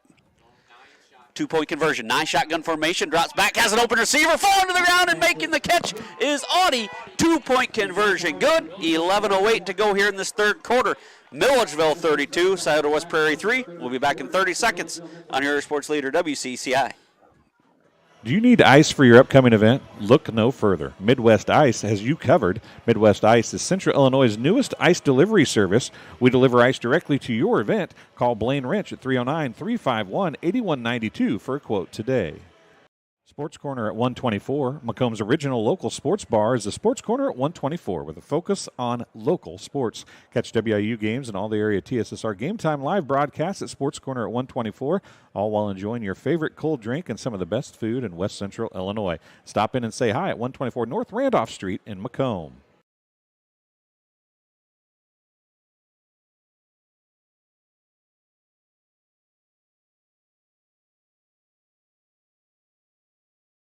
Back here to Floyd Dobb Field. Ebersol set to kick for the Missiles. As back to receive for the Cyclones will be Johnson and Kramer. And the kick goes towards Johnson, but going to go out of bounds about the 15-yard line. As now McCormick going to play the game with Roble here as well. You said you guys, you make us re-kick. We're going to return the favor here, Mac. I think you're going to re-kick it again.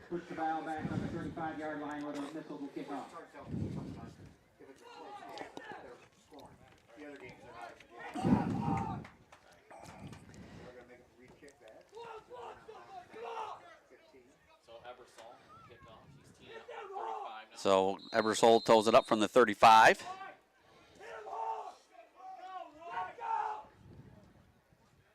And it's 11:08 to go here in this third quarter. Ebersol with a kick, and going to be kicked to Johnson, who receives about his 18. Fakes the reverse. Johnson across 30, gets near the 34-yard line, being tackled by Wilk and Audie on the play. So in all, they cost themselves about a yard there. Where I think they get it at the 35, but that's a wash. Like you That's said, a wash. I don't blame them for making them re-kick. No, I don't either. Funny things happen on special teams. You see that all the time. And So now, 32-3. Boy, how this game has changed. Barkley, shotgun formation. Laughlin and Hilton in the backfield with him. Mitchell split out to the left. Barkley drops back, rolls to his left. Now looking for Laughlin. Pass is tipped and intercepted. Micah Tom Smith with the interception. Who tipped it? Did Ebersol tip that ball there? I think so. I had Tom Smith there, just the recipient of that, and just did a nice job and dove up on that ball that was up in the air.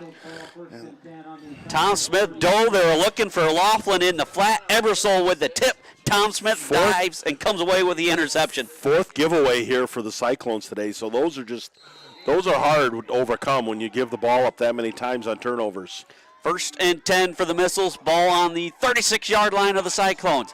Shotgun formation for Nye. McKenna in the backfield with him. Johnson goes in motion from left to right. Nye takes a snap, and now we have a false start. Looks like Wilk moved there right before the snap. So penalty on the Missiles. 4th unofficially for 35 yards.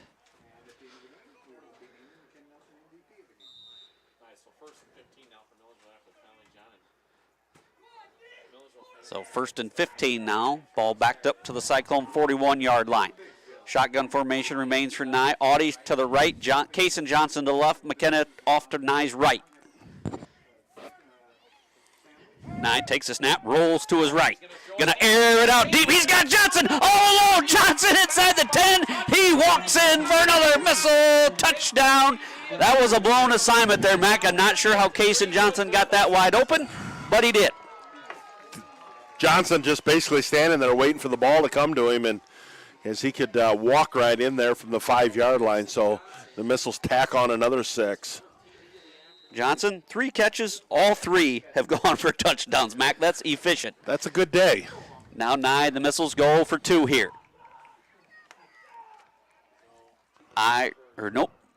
Pro formation to the right here. Nye under center, gonna quarterback keep it, now tucks it and runs, and he is in. Nye runs in the 2-point conversion. 10:46 to go in the 3rd quarter. Milledgeville 40, Scioto West Prairie 3. We'll be back in 30 seconds on your sports leader, WCCI.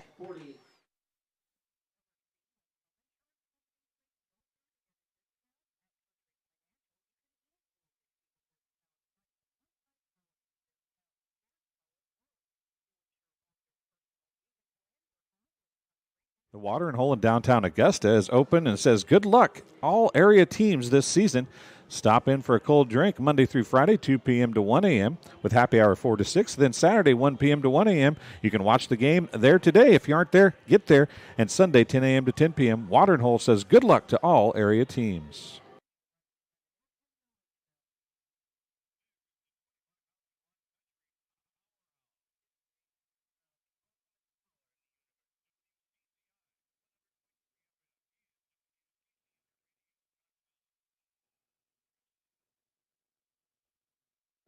Welcome back here to Floyd Dobb Field. Missiles strike again. Mac is this game a little bit reminiscent of last week with St. Thomas More, where it was a slugfest for the good half of that game, good 3 quarters of that game, and now we're nearing a running clock, Mac.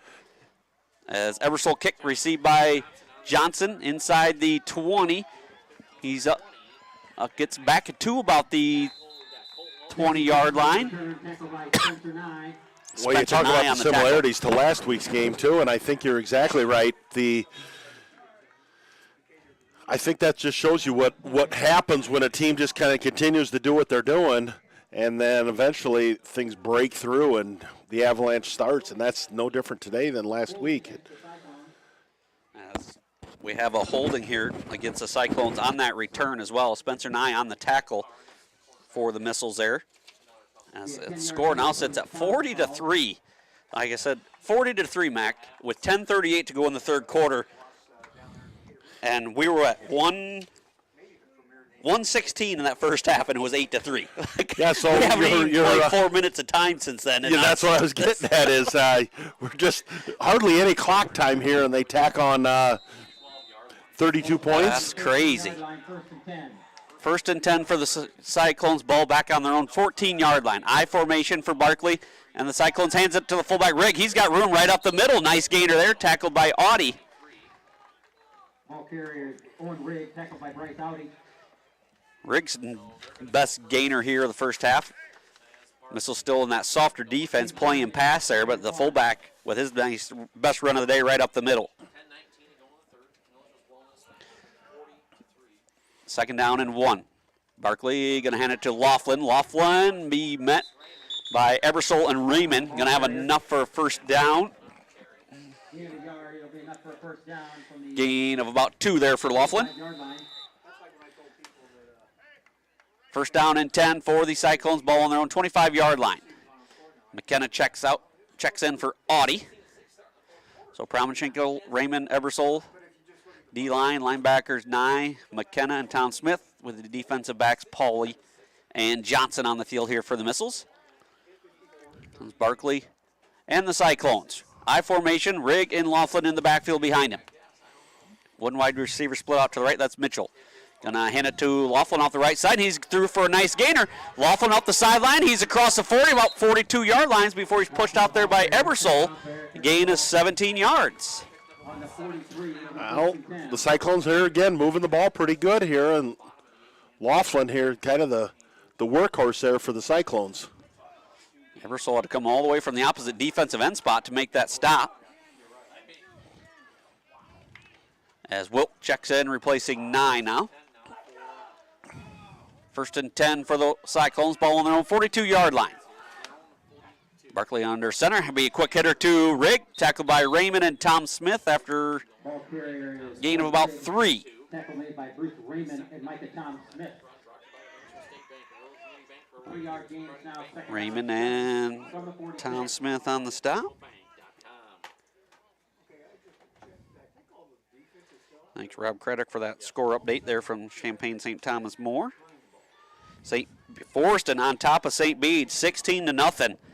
There's the dreaded whoever was going to get Forreston at that 5-4. That 5-4. That was a very, very good 5-4 team. That's a 7-10 matchup. Forreston on top there, and Peru St. Bede. Barkley under center, going to fake it to Rigg, go hand it to Laughlin. Laughlin off the right side, gets around Wilt and tackled by Johnson. It'll be about a yard short. Gain of about 6 there for Laughlin.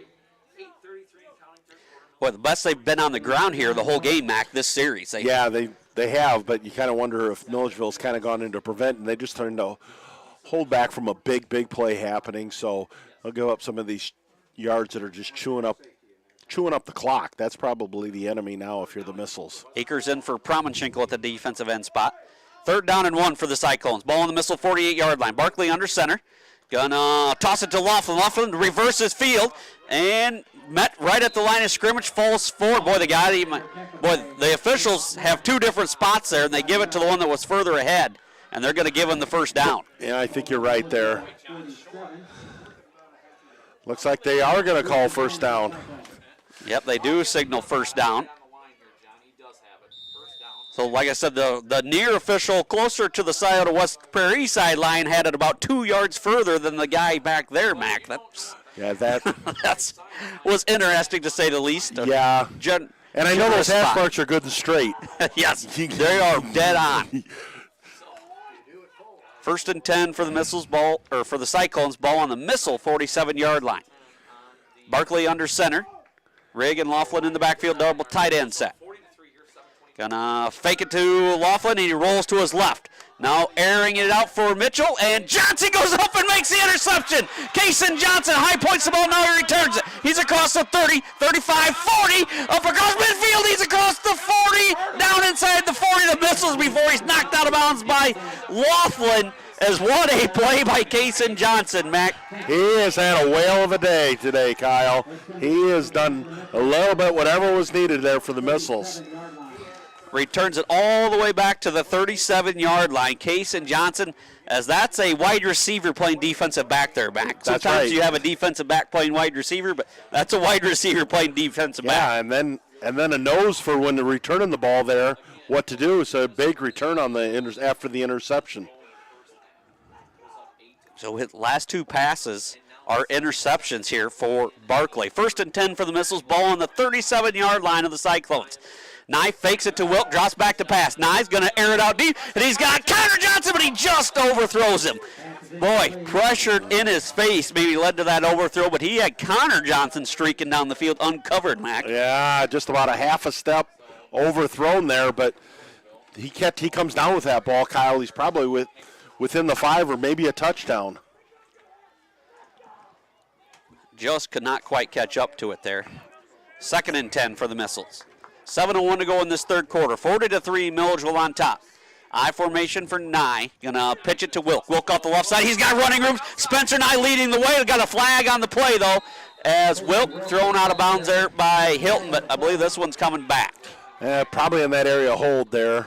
Holding against the Missiles, so that play will be negated.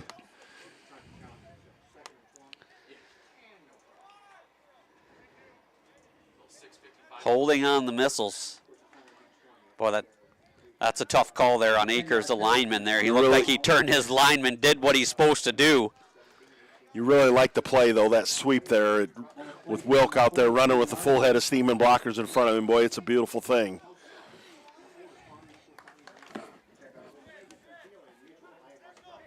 The ball backed up to their own 43-yard line now. 2nd and 4, and 2nd down about 16 for the Missiles. Nye to McKenna. McKenna's going to air it out, looking for Audie, and that pass falls incomplete. Pass is incomplete. It's now 3rd down.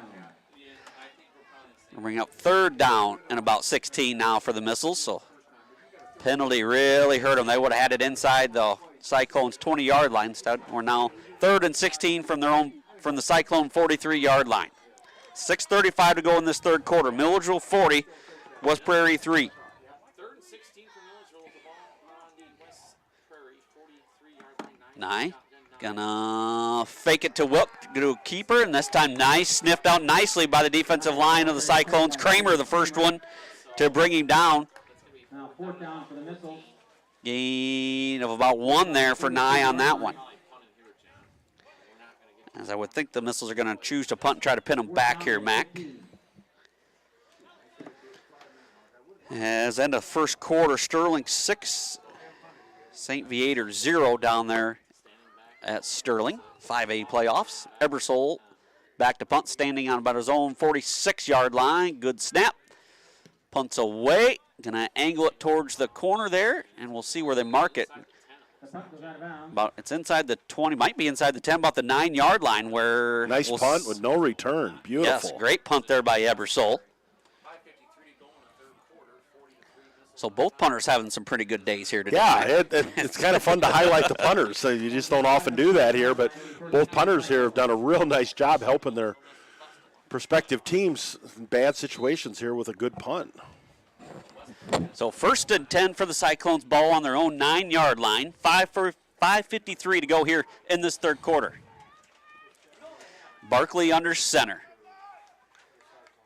Power, strong side to the right, going to hand it to Rigg. Rigg right up the middle, breaking through, and he's going to have a nice gainer before he's brought down by Wilk.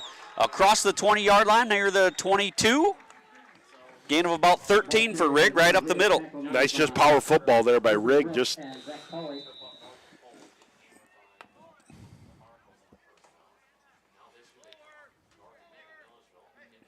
So the Scioto West Prairie team, I think they went 5-4 last year, Mac, and lost in the first round at Polo last year. Yeah, this corner of the state hasn't been real friendly to them. Yep, 1st and 10 for the Cyclones. Going to hand it once again to Rigg. Running hard up the middle. Adamek and Nye on the stop.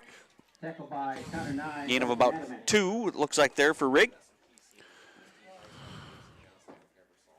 2nd down and 8, ball on their own 25-yard line.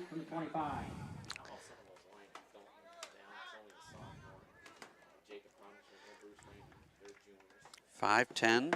Lee Wynn on top of Chicago Richards 34-0.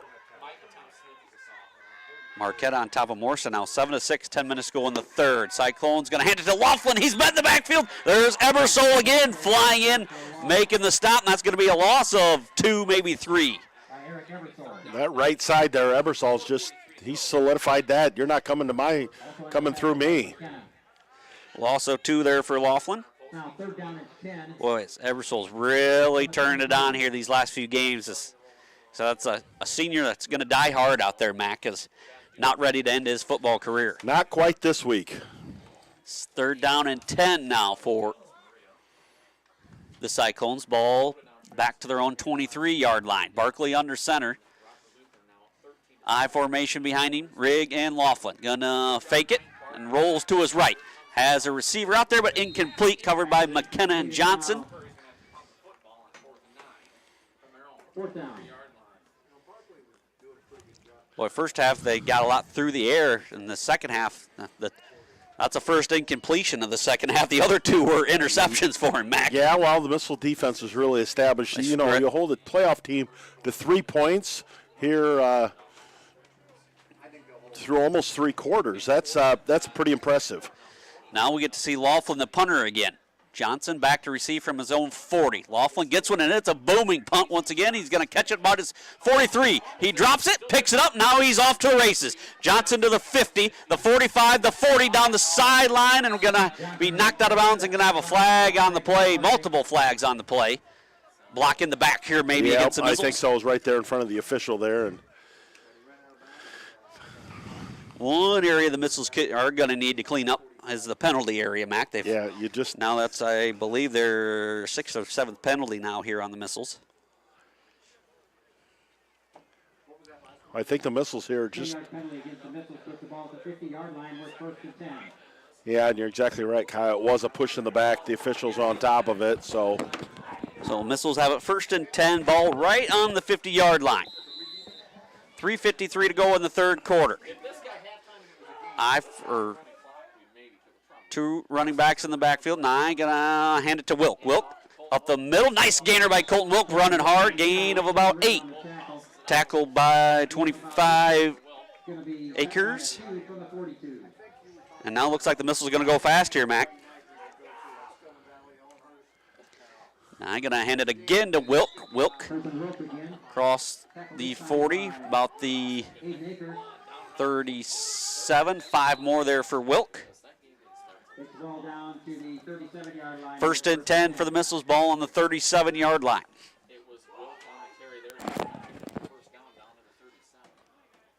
9, once again under center. And fake it to Wilk, now rolls to his right. 9, going to be pressured and sacked from behind there by number 23. Not Johnson, that's Rigg there with the sack. About loss of 1 on that play.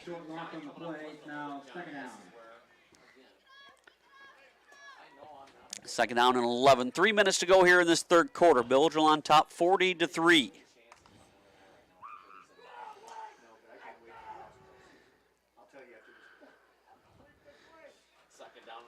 Nye gonna pitch it to Wilk off the left side. Wilk with blockers in front, gets a good block from Spencer. Nye, now he's off to the races. Wilk is gonna go all the way. He's inside the 5, dives in, touchdown Missiles. Wilk, 37 yards. Some great blocking by the offensive line there, Mac. Great. That, I know Wilk gets the touchdown there, but you'd like to give your touchdown to the whole team there because it's just a well-run play and everybody's executing. And it's a thing of beauty when you watch something like that. And hats off to all the blockers in front of Wilk, and he gets a touchdown there. Yeah, a key block. I see Spencer Nye in there at fullback. The young freshman had a nice block to spring Wilk there. 2-point conversion. Nye gonna fake it, now hands it to Audie. Audie spinning around, gets out of a tackle, another tackle, still working. He's gonna be dropped just short of getting in. Nice effort there by Audie. Went through about 3 or 4 tackles, but conversion no good. 2:36 to go here in this third quarter. Milledgeville 46, Scioto West Prairie 3. We'll be back in 30 seconds on your sports leader WCCI. Well, I've always had an interest in the medical field, and then growing up, I actually went through physical therapy myself for an injury, and that got me back to playing my sports and the activities that I loved. So seeing that firsthand, I got to see how much physical therapy could really benefit others. I see acute injuries on the field. I see ankle sprains. I see ACL knee injuries, as well as in the clinic. It's very rewarding to see them from on the field injury to rehab to transition back to their event.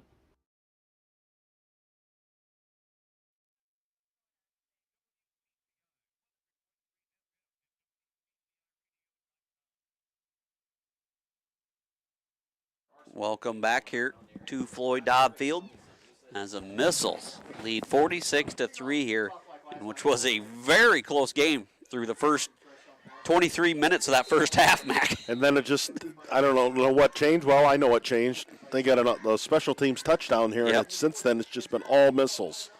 Ebersole kick to number 22. Johnson lets it go over his head for a touchback. Nice kick there by Ebersole. As back comes the Cyclones in this offense.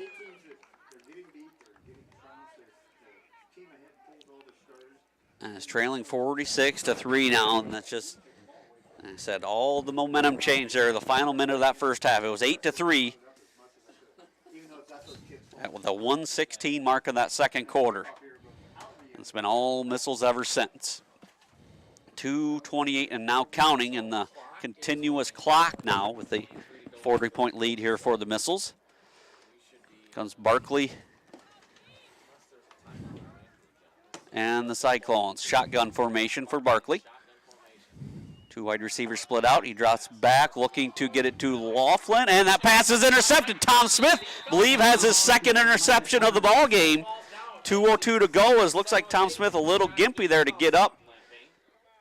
Well, that's sure what you don't want to see if you're Coach Roble. Looks You like do he's not want to see you lose a kid. Looks like maybe a cramp there for Tom Smith as another interception here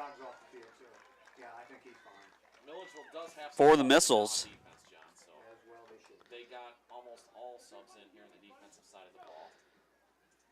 Their fifth turnover now, I believe. They're Mac. Sixth.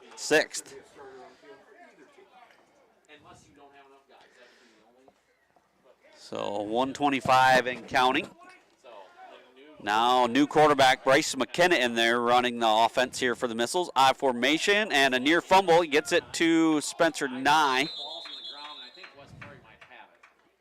As they do, though. I thought Nye, but McKenna never quite had that ball, Mac. No, it was. And he tried to get it to Spencer Nye, and the Cyclones come away with the ball. I think number 50, Drew Powell. Loose potato there. It was a hot potato there, and the Cyclones come up with a turnover. So their first turnover today.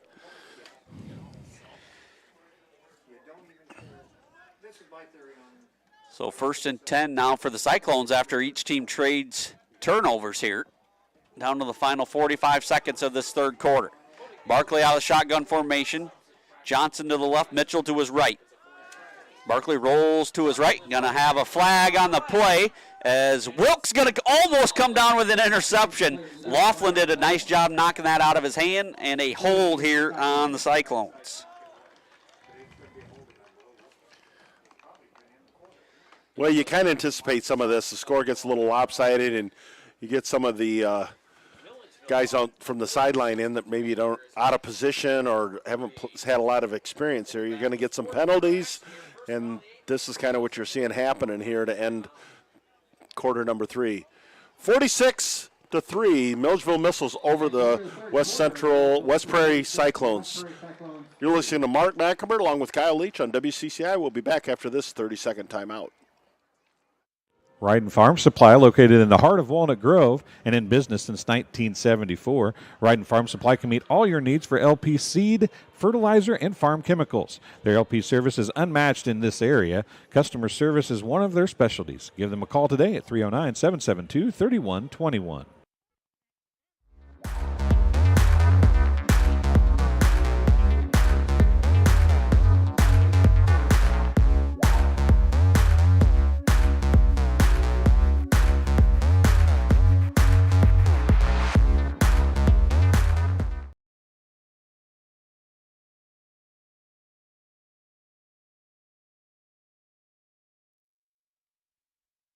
Welcome back here to Floyd Dobb Field. Kyle Leach run by Mark Macomb.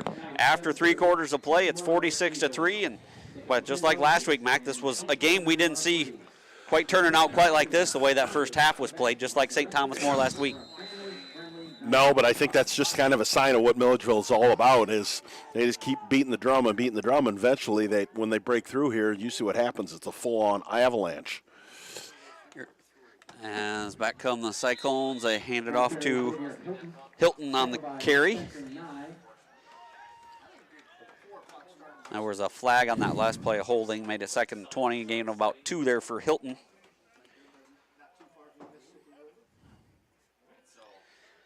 Second down and 18 now.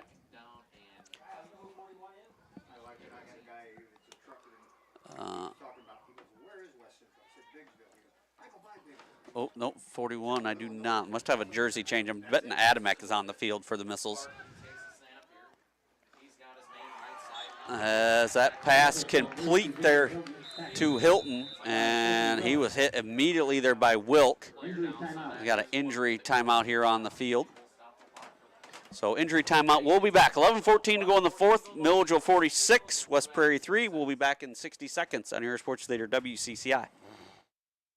Sports Corner at 124. Macomb's original local sports bar is the Sports Corner at 124 with a focus on local sports. Catch WIU games and all the area TSSR Game Time live broadcasts at Sports Corner at 124, all while enjoying your favorite cold drink and some of the best food in West Central Illinois. Stop in and say hi at 124 North Randolph Street in Macomb.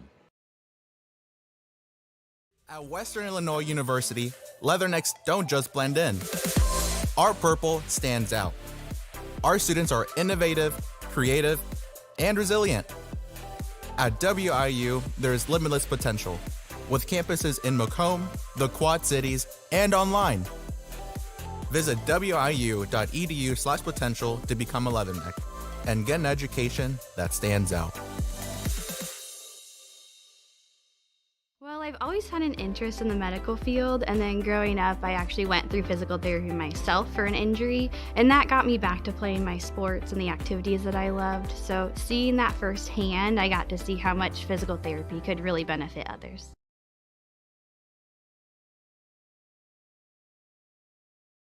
Sports Corner at 124. Macomb's original local sports bar is the Sports Corner at 124 with a focus on local sports. Catch WIU games and all the area TSSR Game Time live broadcasts at Sports Corner at 124, all while enjoying your favorite cold drink and some of the best food in West Central Illinois. Stop in and say hi at 124 North Randolph Street in Macomb.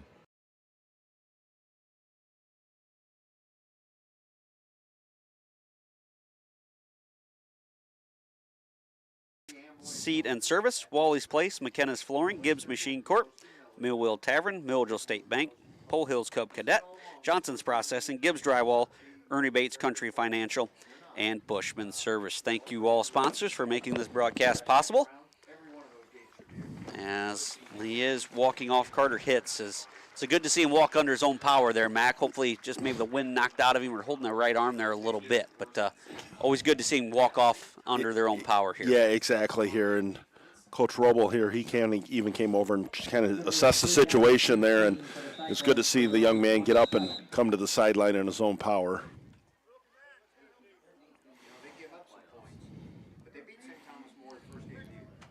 So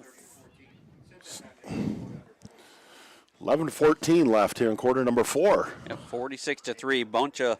Both players going deeper in their bench here now. Yeah, and you just can't replace playoff experience. I mean, this is great, valuable experience if you're the Missiles as well as Scioto West Prairie here. You know, this just adds to what you can be next year. Yeah, they have several sophomores and juniors out there as well. As rolling to his right is Barkley to Hilton. Pass complete, but tackled immediately there by Wyatt Miners. Going to bring up a 4th and long here for the Cyclones. But 1 yard gain on the play. Gave him a couple yards on the play. It's now 4th down and 16. 4th down and 16. Laughlin back to punt once again here for the Cyclones. As I do enjoy watching this kid punt here. He's got a heck of a leg on him. Yeah. Bad snap there, and he's not going to get the punt. Recovered by Carter Livingood. One of the freshmen in there. Carter Livingood gets a big playoff moment. as the Missiles will take over 1st and 10, ball on the 15-yard line. And, boy, you love to see a freshman get in there and make a play there, Mac. That's right. That's fuel for the fire for next year for a freshman there. Yeah, Carter Levingood going to be a nice piece here. He could be key here in the upcoming playoff games, but he's part of that unbeaten fresh soft team here for the Missiles. As 1st and 10 for the Missiles, ball on the 15-yard line of the Cyclones. As last update, Iroquois West 14, Dakota 0. Fulton 14, Aurora Christian 7 in the second quarter. Evan Shank in there, the freshman quarterback, receiving snaps from the freshman Livingood, and they pitch it to the freshman Johnson.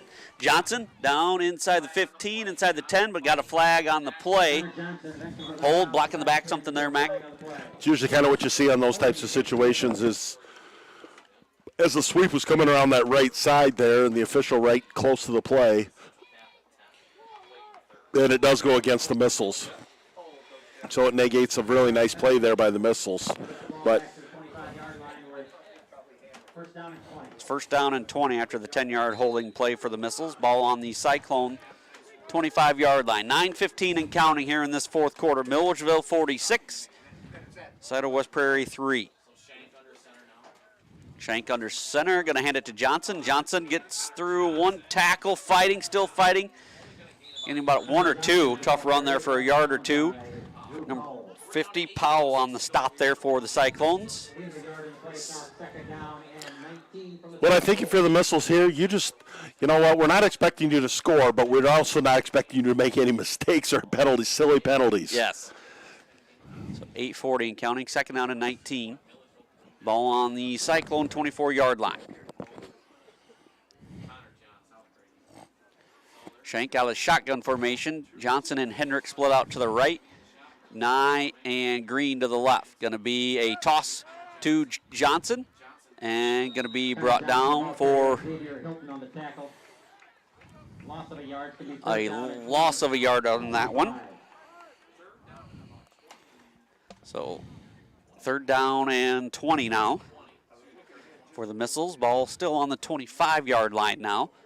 As we approach 8 minutes to go in this ball game, looks like the Missiles will be on the road next week, Mac, facing the West Central Heat, the number 2 seed in the playoffs. They were the number 1 ranked team in the last poll. They're 10-0 on the year. That'll be a big test for the Missiles next week in Biggsville. Yeah, and the Missiles have already have a little history here, so you can go redeem yourself from earlier in the season. Shank gonna take a shot to counter Johnson, and he comes down with it, and it's incomplete. Number 2, Barkley, able to swipe it out of his hands. Shank threw a nice ball there. Johnson went up high pointed that Mac, but as he was coming down with it, the senior Barkley punched it out of the hands of the freshman. Yeah, that would have been a great moment there. Johnson gets kind of a circus catch touchdown there, but gets knocked out. Now 4th and 20 from the 25-yard line of the Cyclones. As you're in this area where you just might as well go for it here, Mac.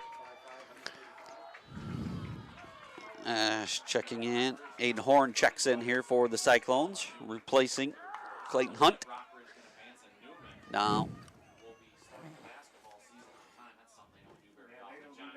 Shank now out of the shotgun formation, and they're not going to get the play off. Delay a game here, some confusion for the Missiles out there. So 4th down and 25 from the 30-yard line now, Mac. Shank shotgun formation, Spencer 9, Hendrick to the right. Tristan Green split out to the left.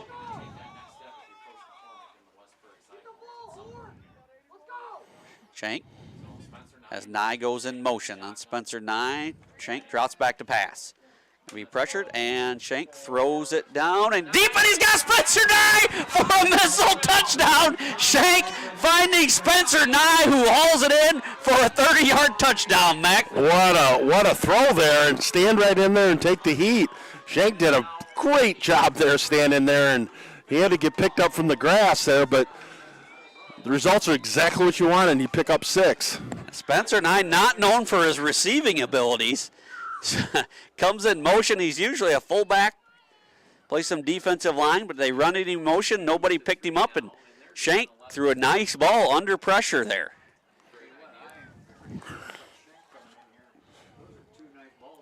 They go for two now. Shank under center, I formation, Nye, fullback, Johnson in the backfield. Shank gonna keep it, roll to his left. Lofts it up to Hendrick, and that one's incomplete. Intercepted that by Barkley. 5:33 to go here in this fourth quarter. Milledgeville 52, Scioto West Prairie 3. We'll be back in 60 seconds on your sports leader, WCCI.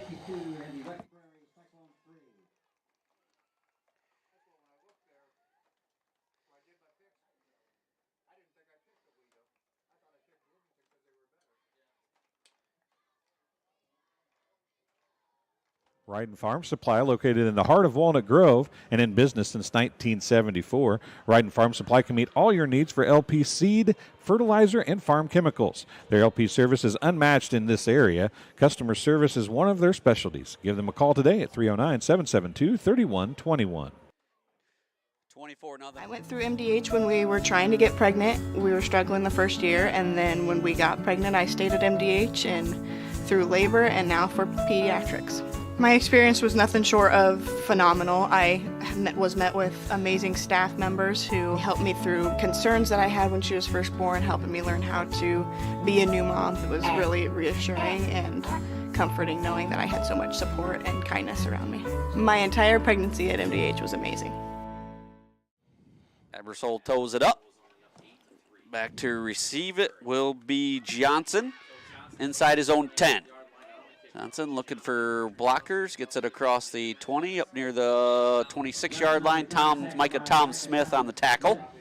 He was one that limped off earlier, so good to see him back. Yeah, great to see him back there. Doesn't look like he has any ill effects of his earlier injury, so.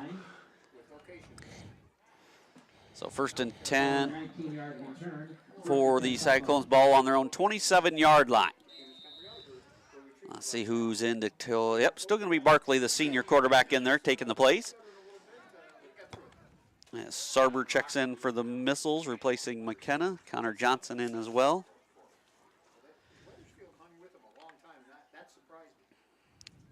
Living good in Akers, the D lineman. Adamick in there, the D tackle.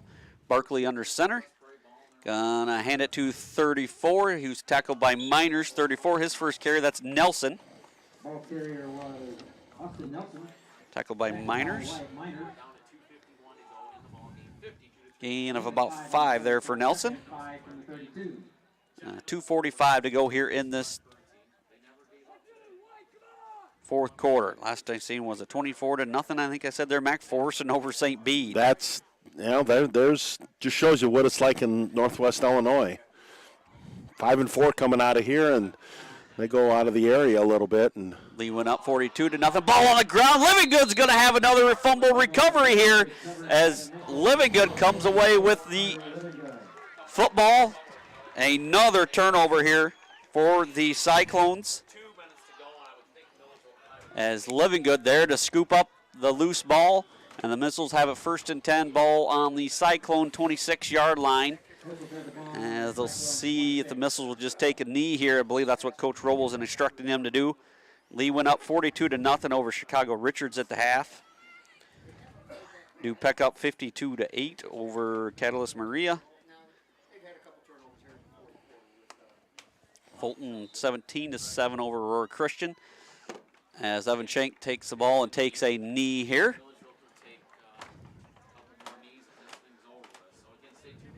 So 1:35 and counting. So, yeah, the Missiles, Mac, a little slow going, but, boy, they can put points up on you. well, you see that 50 there, you know, the average points they score for the season here. And, you know, today, no exception. They put the 5-0 up. What's been better for them is the defensively. They a couple games there really hurt them defensively, allowing about 31 a game. But these last 3 weeks now, they've allowed 14, 6, and now 3 points, Mac, as the defense has really set the tone here for them. Well, and we kind of talked that several weeks ago here. If they're going to make noise in the playoffs here, the defense is going to have to step up their game, and they really, really have here as of late here.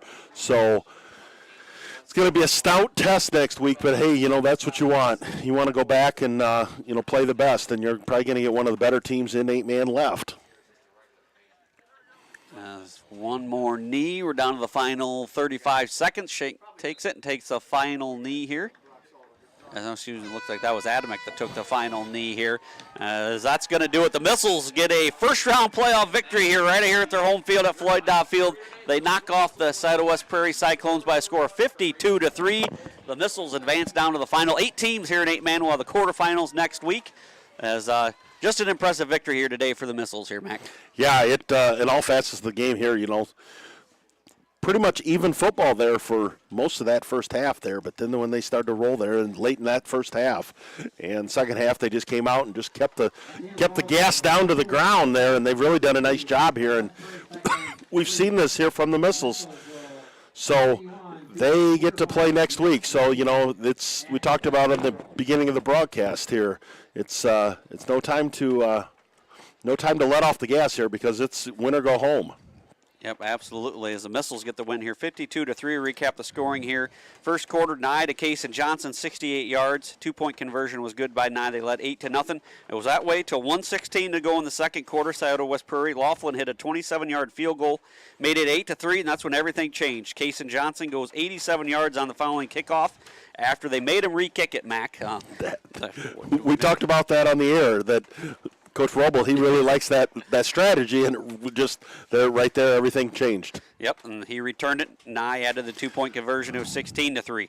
Then seconds later, 27-second mark, after a fumble recovery by the Missiles, Promenchenko recovered the fumble. McKenna on the flea flicker. McKenna to Case and Johnson, 27 yards, 2-point conversion, Nye to Johnson, and it was 24-3 at the half. That really swung the game.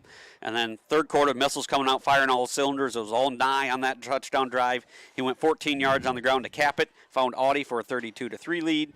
And then 10:46 mark, Nye to Johnson for 41 yards. That led 40-3 in the fourth quarter. They had 2 more as Wilk goes in 27 yards. 2-point no good, and then Shank to Spencer Nye from 30 yards, 2-point also no good, and that's what we have, a 52-3 game here. As we'll go over the stats here, first for Scioto West Prairie, we had Laughlin with 11 carries for 18 yards, Barkley 3 carries for 2, Riggs 7 for 31, Hilton 1 for 2, Nelson 1 for 5, and through the air here today, Barkley 15 for 21, 151 yards, and I believe 3 interceptions on the day. Receiving, Mitchell 1 for 2, Hilton 2 for 4, Laughlin 6 for 151 yards. Receiving, they had 3 penalties for 10 yards. But I think you had them down for 7 turnovers. Is that what you had officially? Yep. For Scioto West Prairie. That's something you can't do in a playoff game, Mac. No, those just kind of blow up in your face here. And you get against a good team like Milledgeville here, and they're really, really going to make you pay. And they did, and that's – those opportunities just don't come all the time here when you get those turnovers, especially if you get good field position with it. And the Missiles did a nice job of capitalizing on those. All right, now for the Missiles here offensively, had Wilk had 7 carries for 1 touchdown for 62 yards on the day, 7 for 62, 1 touchdown. Nye, 10 carries for 86 yards and a touchdown. Bryce McKenna, 1 for 6, Tom Smith, 1 for 3, and Connor Johnson, 2 for 1 yard. Through the air, Connor Nye was 5 for 8 for 2 touchdowns at 117 yards. McKenna was 1 for 2 for 27 yards and a touchdown. Evan Shank was 1 for 2 for 30 yards and a touchdown. And then receiving, we had Case and Johnson, 3 for 136 with 3 touchdowns. Audie, 1 for 11. As Wilk, 2 for -3, and Spencer Nye, 1 reception for 30 yards and a touchdown. 1 turnover for the Missiles.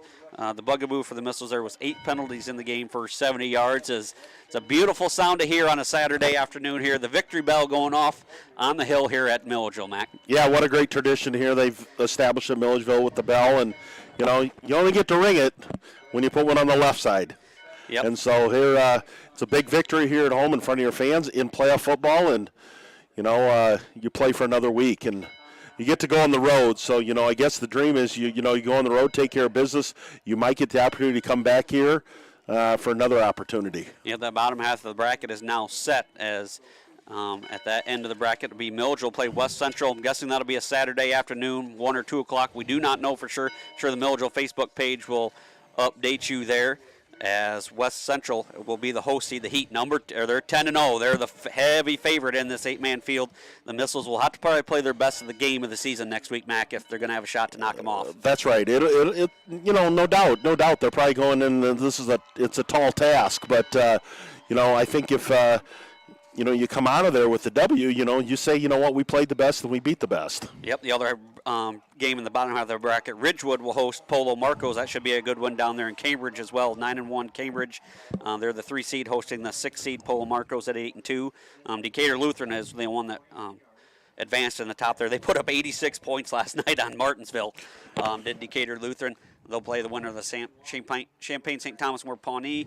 And then Milford AFC was going on today at 2, and Amboy Blue Ridge round out the 8-man playoff. Not to look too far ahead, Kyle, but you know how fun a Milledgeville Polo game rematch would be to go to state? Yes, that would be something, but both teams are going to have their hands full next week. That's exactly right. That's maybe looking a little too far ahead, but, how fun would that be, and representative of the 8-man and the quality of football that we see week in and week out. Yep, like to thank our sponsors for making this broadcast possible as well. They include Full Throttle Power Sports, Manny's Pizza, Savannah Times-Journal, and the Mirror Democrat, Carroll Service, Rand Seed and Service, Wally's Place, McKenna's Flooring, Gibbs Machine Corp, Millville Tavern, Milledgeville State Bank, Pole Hills Cub Cadet, Johnson's Processing, Gibbs Drywall, Ernie Bates Country Financial, and Bushman Service. So once again, your score here from Floyd Dogfield, Milledgeville 52, Scioto West Prairie 3. So it's going to pretty much will wrap up the game coverage, but stay tuned here, right here. Stay tuned on the stream as well as in WCCI. I hope to grab both coaches here. We'll get John McCormick here. We'll try to get him from Scioto West Prairie, as well as Jason Roble, the head coach of the Missiles. So we'll keep it live here on our stream and on WCCI Radio. But thank you, sponsors, for sponsoring us here today, making the broadcast possible. Any final thoughts here today, Matt? Well, congratulations to Milledgeville. And playoff football is a unique, special thing. But congratulations, they performed as you need ice for your upcoming event. Look no further. Midwest Ice has you covered. Midwest Ice is Central Illinois' newest ice delivery service. We deliver ice directly to your event. Call Blaine Wrench at 309-351-8192 for a quote today.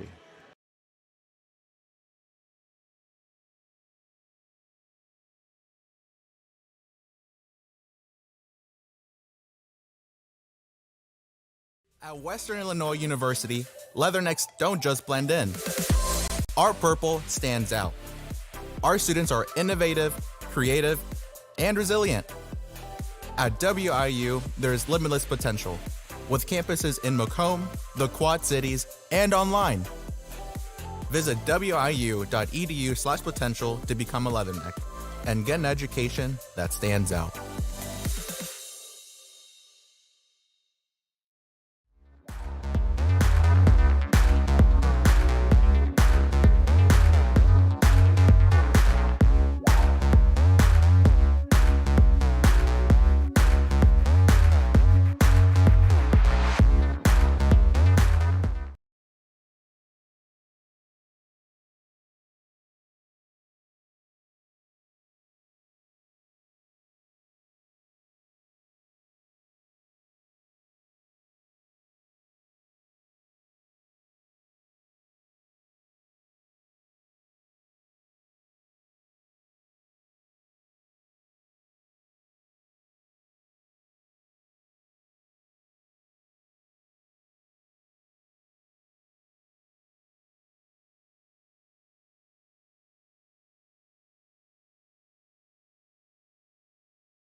Show on your sports leader WCC. I'm Kyle Leach, now joined by head coach John McCormick of the Scioto West Prairie Cyclones. As coach, the game turned in a hurry there on you guys. You really hung with Milledgeville that whole first half until about the final minute of that first half before momentum swung. But, boy, I was really impressed with the way you guys played that first half, especially defensively. You got a lot of pressure on Connor Nye. Faced him, got some sacks, made him face some tough throws. But, boy, your guys really came out ready to play in that first half. Yeah, like we talked, I mean, this obviously isn't the way you want to end the season. But, when you make the playoffs, you never know when your last game's really going to be.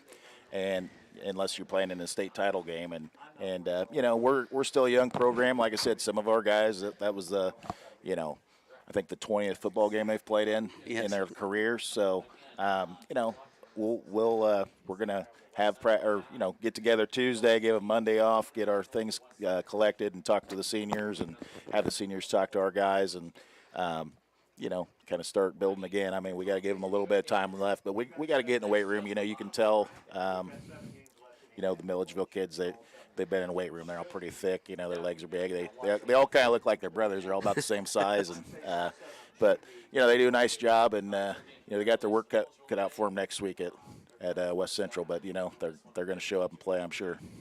Yes, as that's a tough draw for West Central, I would say, as well as Milledgeville. They're a very good 6-3 football team, as you guys were there too. But they were battle tested throughout the year. Be a rematch from West Central. Like I said, they're the heavy favorite to me in the 8-man bracket. They got the offensive, defensively. They're fun to watch. Just a well put together team. That should be a good one next week down there in Biggsville. Like I said today, you capped off a game for your seniors here today. Barkley got injured there. The kind of unfortunate events took a shot there that first when you guys were just moving the ball, then you had to take him out. And of course the new quarterback comes in, has to throws an interception, threw a good ball. Milledgeville made a good play, but an unfortunate turn of events there as well. And I think it was just 8-0 there. You guys were going in to score.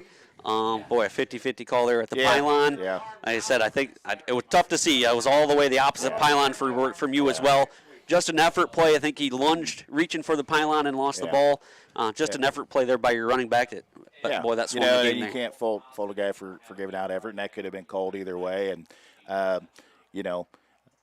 but that's the thing. I mean, sometimes I think as parents, and I mean, I've got kids too. You try to make an excuse for your kids, and sometimes you got to turn the page. I mean, obviously we weren't real ecstatic about the call because it didn't go our way, but we had to turn the page and be able to handle some adversity and move on. But like I said, our kids had a great year. I mean, we won 5 games in a row to go 6-3, and like I said, we're a young program. This is only our second year doing this, and we look forward to putting some stuff together and hopefully having a great season next year with the guys we have. Obviously, we're going to miss our seniors.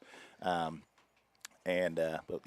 that's part of this thing. That's the part that stinks. They graduate and they move on to bigger and better things, and hopefully they've got some good memories and they know how to work from being in our program. Yeah, back-to-back playoff runs for you here in 8-man. You went 4-5 last year. Lost to Polo, 6-3 this year. So maybe you just keep building in the right direction. 6 wins. Like I said, a younger program. I was impressed with a lot of your younger guys, especially the linemen there. Hunt, Hitz.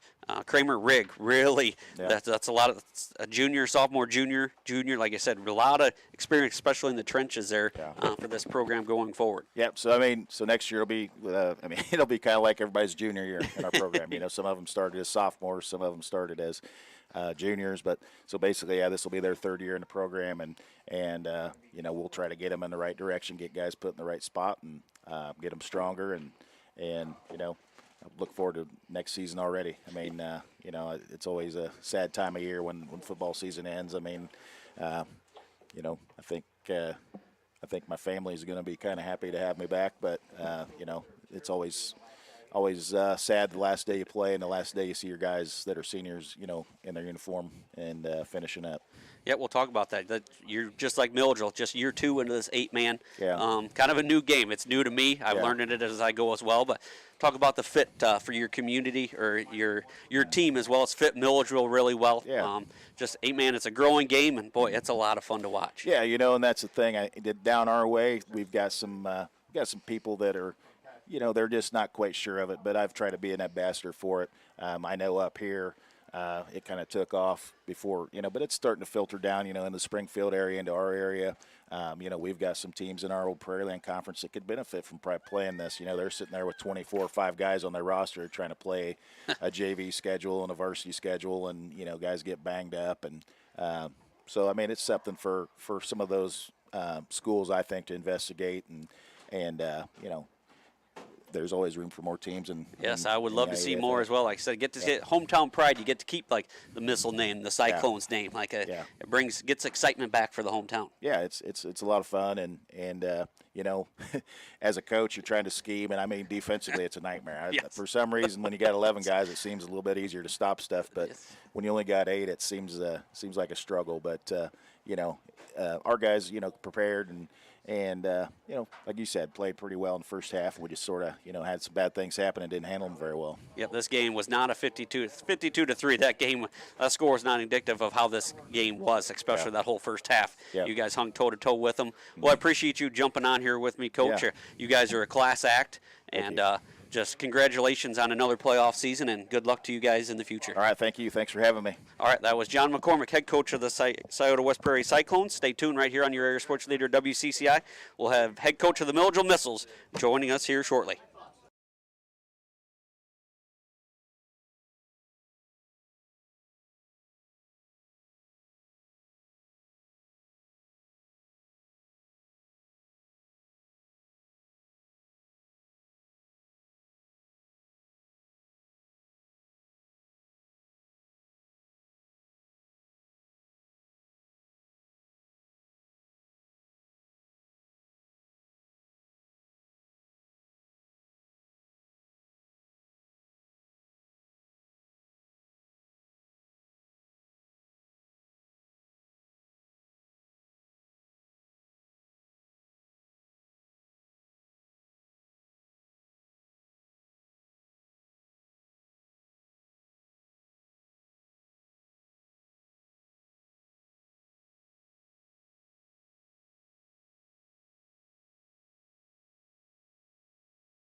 Floyd Dobb Field. The post-game coverage continues here from Floyd Dobb Field, joined by head coach of the Milledgeville Missiles, Jason Roble, as coach. You get a home victory on a playoff Saturday. That's always fun to enjoy, but boy, this was a slugfest for the first 23 minutes of that game. Yeah, definitely. West Prairie came to play, and as you expect in the playoffs, you're going to get everybody's best.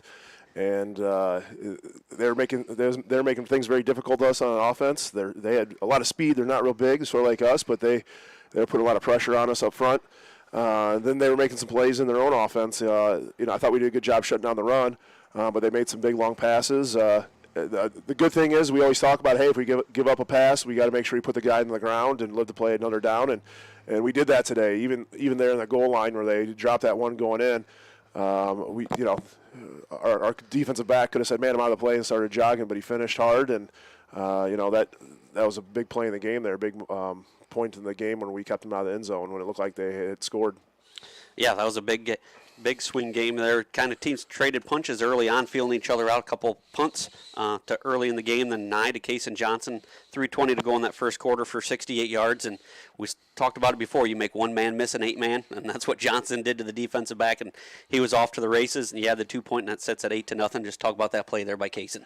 Yeah, Kaysen, as you follow our team at all, you know that he can make, if he gets his hand on the ball and brings the ball in, he can make plays with his legs because he's fast and he's hard to take down. He's elusive, and we saw that not only on that the pass reception there, that little drag he ran, and he just outran people, and then also on the kick return, that was huge, right, going into halftime as well. Yep, that's set 8-0 for until 1:16. This is a crazy stat. Is 1:16 to go in the second quarter. They kick a 27-yard field goal. There hasn't been many field goals kicked here. No. Field over the years, but that Laughlin, he's got a heck of a leg. Oh yeah, Kicking, he does. Punting, he's fun to watch. But it sits 8-3, and kind of momentum is on Scioto West Prairie side. They kind of dominated play in that second quarter. Yeah, like you said, the big play, they fumbled at the goal line, reaching, lost the ball, and hit the pylon for a touchback. But then they drive it back, get a field goal, sits 8-3. And then they got to kick off to you. And that's something you have done all year, Coach. They kick it out of bounds, and you make them re-kick. You've stuck with that pretty much all year. You've always made them re-kick. And a lot of people don't like that. Something bad could happen. It could be a fumble. There's a lot of guys that don't make it, but I'm sure you feel with our weapons, to not give them a chance to return it doesn't do them justice. Yeah, exactly. There has been time that has burned us, making us re-kick. I can remember years ago down at Marquette, we made Marquette re-kick, and we had a decent field position, but then on the re-kick we had a hold, and it put us in the shadow of the end zone, and we played with our back to the end zone the rest of the half or the rest of the quarter that year. Anyhow, but we with our weapons and our special teams, it's something we spend a lot of time on, and we always want to get a chance to put the ball in our playmakers' hands. And Kaysen made a great play. We had some great blocks there. It made a couple guys miss, and then he was off to the races and had a great stiff arm because the Laughlin kid was Laughlin number 5. Yes. Yep. Yeah, he made a play on the ball, and Kaysen did a good job getting him off, and that Laughlin kid's fast, so I thought he was going to catch him, but Kaysen did a real nice job finishing that play. Yeah, it's a brilliant decision if it works out. yeah, but like last week we did it against St. Thomas More. I think we made him kick 3 times. And then, lo and behold, we were 1 yard less than we would if we would have taken right off the bat. So you just never know how that's going to work. But, yeah, we want to get an opportunity because we feel our special teams can change the game. Yep, that was 103. Johnson goes 87 yards for a touchdown, 2-point conversion good. You guys were very good on your 2-point conversions, especially early in this ball game. You led 16-3. So you're thinking, well, you get the ball after half. They're going to try to score before half. But I think it was Micah Tom Smith forces a fumble, and Promenschenkel picks it up. With 27 seconds remaining at the 27-yard line, Coach Grenoble gets into his bag of tricks. The old flea flicker, McKenna fires a strike to Johnson, and boy, in a blink of an eye, you're up 24-3 at the half. Just talk about that change of events. That was a huge swing for us. Like you said, we were playing our heels a little bit. West Prairie was doing a nice job, and I was glad we tightened down on the goal line down there and forced them to a field goal, and then those series of events, we definitely turned the tide. And and I reminded the guys, I said, hey, let's punch one in here. I was going to be happy just punching one in right there before halftime after that field goal because we got the ball come out of the half and we knew that we could make some adjustments, and hopefully coming out of the half we could make some plays. And then we came out of half and struck early a couple times, and we never really looked back after that. Yep, you come out of half on fire, nigh on fire, especially on the ground. It was 3 straight read option plays. He accounted for all 70 yards on that drive, and the last one being a 14-yard keeper. Then he found Audie for a touchdown, 30-3. And boy, you just came out and attacked him on the ground that drive there, Coach. Yeah, something we were in the halftime. We thought that play would be open. I actually thought going before halftime. There was like a 3rd and 20 once, and I was in Coach Grenoble's ear a little bit, like, hey, I think that play will work. And but I said, go with what your gut tells you, because I know sometimes I used to be as a play caller. Sometimes people get in your ear and you second guess yourself. But we talked about it at halftime to make sure everybody was on the same page. And I also think that if Nye could have gave it to Wilk a couple times, Wilk had the edge too. So that play was working for us. We did some nice things. And yeah, once Connor gets going with his legs, I mean. He doesn't look fast when he's running, but he does run out a lot of people. I'm not sure what's going on there. His form is ugly, but he outruns people. But effective, yep. And then you get another turnover. He had 6 turnovers, I believe, on the day. 3 interceptions, 3 fumbles. Wow. Boy, that's huge come playoff time. I believe this time when it was Micah Tom Smith, he had 2 of those interceptions. Dove for an interception, set you guys up again on a short field. This one, Nye to Kason Johnson for 41 yards. I don't know how Johnson got that free. He doesn't run that wide open all the time, but Nye put it right on the numbers. He adds a 2-point conversion. Like I said, this is a crazy stat. From the 103 mark of the second quarter, it was 8-3. It was 116. It was 8-3. At the 10:46 mark of the third quarter, it's 40-3. Wow, I mean, that's not even that's about 3 minutes of game time, and just big swing play after swing play. Yeah, we have a lot of weapons. We're lucky to have a lot of weapons. Kaysen, now we got Bryce Audie. People got to honor him. Connor Johnson, Wilk, and we got Micah. He can make plays too. So we have a lot of weapons. And the problem is for defenses, you got to pick one of them to stop. Yeah. And if we keep plugging away and we protect the ball and we do things on defense, I think we'll put the finger on the person that's going to make a play. We'll find a mismatch. It might take us a little bit of searching, but Coach Grenoble will find it. And yeah, that was that little wrinkle there with Kaysen wide open. That was a little something that we haven't ran for a while. Motion. Yeah, we haven't. I think that might have been a new one actually. We just worked on a little bit, and he was wide open there. Yep, and then so that was 40-3 after 3. Fourth quarter, he added a couple late scores. Wilt was 27 yards for a touchdown, 46-3. And then he had some young guys. It's good to get some of those freshmen who had a nice undefeated JV football team for you. Carter Livingood had a couple of big plays in there. And then Shank finding Spencer Nye, who's not known for his receiving skills or his speed, but gets loose for a 30-yard touchdown, caps it off at 52-3. And just what a great memory for those freshmen coming up here as well, Coach. Yeah, Evan, man, he put the ball on the money right to Connor. I don't know how Connor. That was a spectacular effort by Connor. Yes. Johnson to have his hands on that. He should have scored there, but then it was great to see Spencer in the next play. 5 more yards. Yeah.